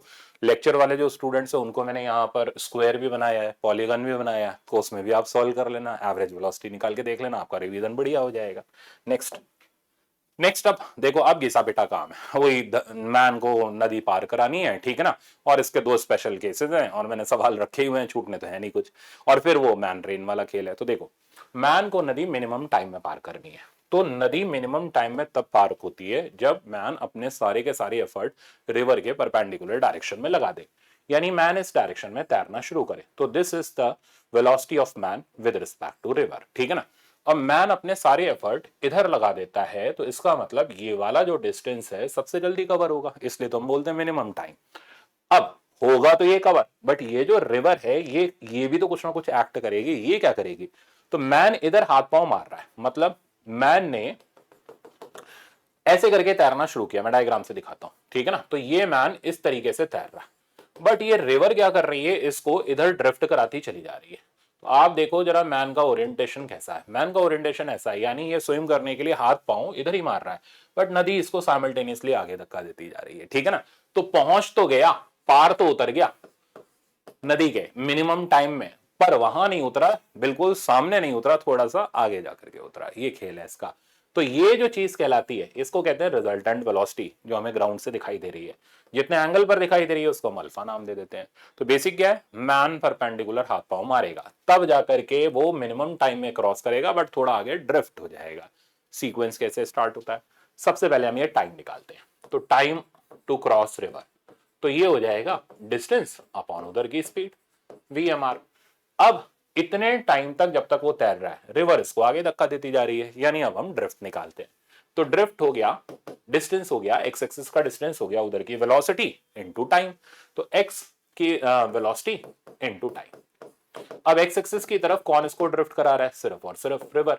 तो VR, और कितने टाइम तक, जब तक नदी नहीं पार हो जाती, D/VM। और कुछ रटना नहीं है, बस खाली ये बेसिक ध्यान रखना है। ट्रायंगल ध्यान है आपको, ये सीक्वेंस ध्यान है, आप सवाल उड़ा दोगे वरना उड़ जाओगे, ठीक है ना। तो एक्स की वैल्यू हमारे पास आ गई, और क्या पूछेगा, VM पूछेगा। तो इन दोनों का रिजल्टेंट ही तो है, ठीक है ना, √of इसका स्क्वायर प्लस इसका स्क्वायर। तो velocity of man with respect to ground √of VMR square plus VR square. और क्या पूछेगा, और पूछ लेगा धरती से कितने एंगल पर जाता हुआ दिखाई दिया। अब शब्द यहां दो है, कितने एंगल पर तैर रहा है, तो वो तो 90 डिग्री है रिवर करंट से, ठीक है ना। कितने एंगल पर जाता हुआ दिखाई दे रहा है, वो अल्फा है। इस शब्दों का हेर फेर ध्यान रखना। तो tan अल्फा की वैल्यू हो जाएगी परपेंडिकुलर यानी VMR डिवाइडेड बाय VR। तो आई थिंक अब आप ये 4 सीक्वेंस बड़े आराम से कर सकते हो, और एक स्पेशल प्रॉब्लम रखा है ताकि ये सीक्वेंस दिमाग में सेट हो जाए। देखो कह रहा है consider a river 100 metre wide. तो ये एक रिवर दे रखी है जिसकी विड्थ हमें दे रखी है 100 मीटर, ठीक है। A man who can swim with velocity 4 metre per second with respect to river. तो VMR हमें दे रखा है क्वेश्चन में, velocity of man with respect to river 4 metre per second. आगे swims in such a way that he crosses the river in minimum time. अब ये guarantee हो गई कि इसका मतलब हाथ पांव परपेंडिकुलर मारेगा। तो हमने तुरंत अपना काम शुरू किया, ट्राइंगल बनाया, VMR इधर दिखाया 4 मीटर पर सेकंड से। रिवर की स्पीड कितनी है? रिवर की जो स्पीड है ये हमें दे रखी है 3 मीटर पर सेकंड, ये हमने इधर दिखाई। हमसे क्या पूछ रहा है? Then drift will be. तो ये बता दो ड्रिफ्ट कितनी होगी। बिल्कुल बता देंगे, कौन सा मुश्किल काम है। पहले टाइम निकालेंगे। तो time taken to cross river, और जाएगा कहां? ऐसे अल्फा एंगल पर। तो हम तो सभी कुछ बताएंगे, ठीक है ना, एक ही क्यों बताएं। तो क्रॉस करने का टाइम हो गया डी बाय VMR। डी की वैल्यू होगी 100 डिवाइडेड बाय VMR की वैल्यू होगी 4, यानी 25 सेकंड इसको नदी पार करने में लगेंगे। अब इतने टाइम तक वो कितना आगे चला जाएगा, तो कौन उसको आगे ले जा रहा है? हॉरिजॉन्टल वेलोसिटी जो भी है उसको पुट करो। तो 3 इंटू जितने टाइम तक 25, यानी 75 मीटर वो ड्रिफ्ट कर जाएगा। अब मैन की वेलोसिटी ग्राउंड से, इन दोनों का रिजल्टेंट पूछ नहीं गई है, बट ये मैं अपनी तरफ से बता रहा हूं, 4 square plus 3 square 5 metre per second, ठीक है ना। ग्राउंड से कितने एंगल पर जाता हुआ दिखाई दिया? tan alpha perpendicular upon base, यानी 4/3 आ गया, यानी 53 डिग्री के एंगल पर जाता हुआ दिखाई दिया। तैरा कितने पे? 90 डिग्री पे। ये शब्दों का हेर फेर है, ठीक है ना। तो सारी चीजें मेरे ख्याल से अब आपकी इसमें क्लियर हो गई। तो राइट आंसर हो गया इसका 75। ये हो गया हमारा डायरेक्ट कंसेप्ट बेस्ड। ये देखो ये मजेदार है, ठीक है ना। इसी पे एक और सवाल मैंने रखा है, तो हर चीज हर वैरायटी आपकी परफेक्ट हो जाएगी। पढ़ो, man can swim in still water with velocity 5 metre per second. VMR दे दिया, तो VMR का वैल्यू हमारे पास है 5 मीटर पर सेकंड। आगे he wants to reach at directly opposite point on the other bank of river। तो ये person सीधे यहां से यहां पहुंचना चाहता है। लैंग्वेज प्रॉपर समझनी होती है। तो A से B वो सीधे पहुंचना चाहता है, ठीक है ना। रिवर इज 15 मीटर वाइड, तो विड्थ ऑफ रिवर हमें दे रखी है 15 मीटर। आगे, और रिवर फ्लो कर रही है 4 मीटर पर सेकंड से, तो वेलोसिटी ऑफ रिवर हमें दे रखी है 4। तो इतनी चीजें तो हमने पिक्चर डायग्राम में बना ली। आगे आगे ये कह रहा है and the man can run with twice the velocity as compared with the velocity of swimmer. यानी ये जमीन पर दौड़ सकता है तैरने वाली वेलोसिटी का डबल, यानी रनिंग वेलोसिटी हमें मैन की दे रखी है। अब ये रनिंग का क्या काम है देखेंगे, 10 मीटर पर सेकंड। आगे if he swims perpendicular to river flow, यानी VMR इधर है ये पता है, तो इसका मतलब ये सीधे तो जाएगा नहीं, आगे धक्का खाएगा। तो यानी कि ये पर्सन इधर पार उतरेगा। तो तैरता तो ऐसे जाएगा, मैं वापस से डायग्राम बनाऊं फिर टाइम वेस्ट करूं, तो बेहतर है सीधे ही दिखा दूं। तो ये इधर उतरेगा। अब जाना है इसको यहां पर तो कैसे जाएगा? जमीन पर रगड़ रगड़ के रेंग रेंग के तो जाएगा नहीं, सांप तो है नहीं, ठीक है ना। तो ये वॉक करते हुए जाएगा या रन करते हुए जाएगा धरती के ऊपर, इसलिए उसकी रनिंग वेलोसिटी आपको दे रखी है। समझ गए? तो जाना इसने बी पे ही है, पर सीधे मुंह नहीं जा रहा। ये क्या कर रहा है, पहले वहां तक तैर के गया, फिर ये यहां से यहां तक दौड़ के गया। ये इसका खेल है। आप क्या जानना चाह रहे हैं? Time taken by him to reach the opposite point. तो यहां तक पहुंचने का टाइम, तो पहले क्रॉस करने का टाइम, ठीक है ना, फिर यहां से यहां तक चल के जाने का टाइम। तो time taken to cross river, तो वो तो बेहद आसान है, 15 बाय VMR यानी 5, मतलब 3 सेकंड। 3 सेकंड में नदी पार कर ली उसने। पर पार करी, पर बी पर नहीं पहुंचा, यहां पहुंचा। अब पहले पता करो कितनी दूर पहुंचा, यानी ड्रिफ्ट कौन करा रहा है? रिवर। 4 इंटू 3, यानी 12 मीटर आगे खिसक गया, यानी 12 मीटर इधर आ गया। ये इसको दौड़ के आना पड़ेगा। तो टाइम जो रन करके आना पड़ेगा वो हो जाएगा x, यही तो डिस्टेंस होगा, डिवाइडेड बाय रनिंग स्पीड। मेरे ख्याल से अब आप समझ गए, बिल्कुल प्रैक्टिकल अप्रोच रहती है, रट्टे वाला कोई चांस ही नहीं। अब मान लो नहीं आया, दौड़ के कहीं और निकल गया, तो क्या फॉर्मूला रटोगे आप? तो देखना पड़ेगा, समझना पड़ेगा, तब लगाना पड़ेगा। x की वैल्यू हो गई 12 और रनिंग स्पीड कितनी दे रखी थी 10, तो यानी आ गया 1.2। अब टोटल टाइम, तो टोटल टाइम हो गया दोनों का सम, दोनों का सम करें तो ये आ जाएगा 4.2 सेकंड। तो राइट आंसर अब आप देख सकते हो इसका डी वाला करेक्ट है। तो आई थिंक अब अच्छी तरीके से क्लियर हो गया। नेक्स्ट दिखाता हूं। अब मान लो नो ड्रिफ्टिंग का ही केस है, यानी उसने उतरना ही पास है, मिनिमम टाइम में नहीं जाना, अब उसने उतरना ही पार है। तो ये सीधे अपोजिट पॉइंट पर उतरना चाहता है, इसको नो ड्रिफ्टिंग भी बोलते हैं, शॉर्टेस्ट पाथ भी बोलते हैं। तो अब ये कैसे तैरेगा, इधर तो तैरेगा नहीं, आगे भाग जाएगा, फिर दौड़ के आना पड़ेगा। तो ये अब इस डायरेक्शन में तैरेगा, यहां से हम थीटा एंगल ले लेते हैं, तो ये इस डायरेक्शन में तैरेगा और ये नदी क्या करेगी, इसको इधर ड्रिफ्ट करा देगी, तो वापस पहुंच जाएगा परपेंडिकुलर लाइन पर। तो ये जो चीज हमें दिखाई देगी, दिस इज वीएम, और ये डिस्टेंस हो गया डी। अब सवाल ये है, हमें वीएम तो नहीं पता, ठीक है ना, हमें क्या पता है, ये पता है, ये पता है, तो हम इस ट्राइंगल से पहले वीएम निकाल लेते हैं। सही है, तो प्रोसीजर ऐसे स्टार्ट होता है, जो नहीं पता पहले ट्राइंगल सॉल्व करो। तो under root of V M R square minus V R square, तो हमें वीएम मिल गया। अब इसके बाद हम क्या कर सकते हैं, कुछ निकाल लो, time taken to cross the river, ये क्रॉस करने का टाइम हो गया डी बाई वी एम। चीजें चेंज हो गई, जो उस डिस्टेंस है और जो उस डायरेक्शन की स्पीड है, वीएम हमने निकाल रखा है, under root of V M R square minus V R square, ठीक है ना। अब मान लो वो ये एंगल निकलवाना चाहता है, तो बता दो उसको। तो साइन थीटा की जो वैल्यू हो गई, वो हो गई हमारी V R by V M R. अब ये हमने वर्टिकल से लिया है, वो रिवर करंट से पूछेगा, तो 90 प्लस थीटा, तो ये 90 प्लस थीटा हो गया जिस एंगल पर वो तैर रहा है। सही है, जा कितने पर रहा है, जा रहा है परपेंडिकुलर। तो ये शब्दों का हेर फेर ध्यान रखना, कितने एंगल पर तैरना शुरू किया, 90 प्लस थीटा, पिछले में 90 पर, ठीक है ना, और पिछले में कितने पर गया, अल्फा पर, इसमें कितने पर गया, 90 पर। ये खेल का ट्विस्ट है। तो साइन थीटा इतना आ गया, तो angle at which he swims from river current, ठीक है ना, फ्रॉम रिवर करंट। तो ये एंगल हमारा आ गया 90 प्लस थीटा। तो आई होप आपको सारी चीजें अच्छे से आ गई होंगी, बेसिक कंसेप्ट रिवाइज हो गए। अब सवाल देख लो, सवाल ये कह रहा है, boat which has a speed of 5 kilometre per hour in still water, तो velocity of boat with respect to river 5 kilometre per hour, crosses a river of width 1 kilometre, तो रिवर की चौड़ाई दे रखी है 1 किलोमीटर। डायग्राम साथ साथ चलते रहना चाहिए। अलोंग शॉर्टेस्ट पाथ, ठीक है ना, तो शॉर्टेस्ट पाथ में तुरंत अपने कंसेप्ट पर आ जाओ। ये वी एम आर की जगह वी बी आर बन जाएगा, इधर वेलोसिटी ऑफ रिवर आ जाएगी, ये वेलोसिटी ऑफ बोट बन जाएगी। सही है, ये एंगल थीटा हो जाएगा। बेसिक्स ऐसे तगड़े होते हैं। कितने टाइम में, 15 मिनट में। तो अब क्या किया इसने, सीधे मुंह बात नहीं करी, इसने कहा ये टाइम 15 मिनट है, ले लो। अब इस टाइम से आप क्या करोगे, इस टाइम से आप वी भी निकाल लोगे, ठीक है ना, वी भी निकल गया। और आपको क्या पता है, आपको वी वी आर पता है 5। अब आप क्या क्या कर सकते हो, एंगल निकाल सकते हो, वी आर निकाल सकते हो, ऐसे करके जुगाड़ बन जाते हैं। तो टाइम की वैल्यू हो गई डिस्टेंस अपॉन स्पीड, यानी D upon V B. Time 15 minute है, इसको घंटे में कन्वर्ट कर लो, ये हो जाएगा 1/4 आवर। डी हमें दे रखा है 1 किलोमीटर, यहां से वी बी का वैल्यू मेरे पास आ गया, velocity of boat with respect to ground 4 kilometre per hour. Okay, अब ये 5 था, ये 4 है, तो वी आर निकाल लो। वी आर बहुत ही बच्चों वाला खेल है, राइट एंगल ट्राइंगल। तो वी आर की वैल्यू हो गई under root of V B R square minus 4 square, तो ये आ गया 3 किलोमीटर पर आवर। सही है, इसने क्या पूछा वो बाद में देखेंगे। अच्छा, एंगल साइन थीटा पकड़ लो, साइन थीटा की वैल्यू हो गई 3/5, इसका मतलब थीटा आ गया 37 डिग्री। 37 डिग्री वर्टिकल से, तो कितने एंगल पर बोट गई, इस, ठीक है ना, बोट का इंजन कितने एंगल पर बोट को लेकर के गया, that angle is with respect to river current, river with respect to river, ये एंगल हमारा आ जाएगा 90 प्लस 37, ठीक है ना, विच इज इक्वल्स टू 1, कितना आ जाएगा, 9 3 12, 127। तो 127 डिग्री पर बोट गई, और मैन होता तो मैन इतने एंगल पर तैरता हुआ गया, ठीक है ना। अच्छा, तो मैन ने इतने एंगल पर तैरा, हाथ पांव मारे, गया कितने एंगल पर, विद रिस्पेक्ट टू ग्राउंड पूछता, वो होता 90 डिग्री। सही है, तो एक एक शब्द कीमती है।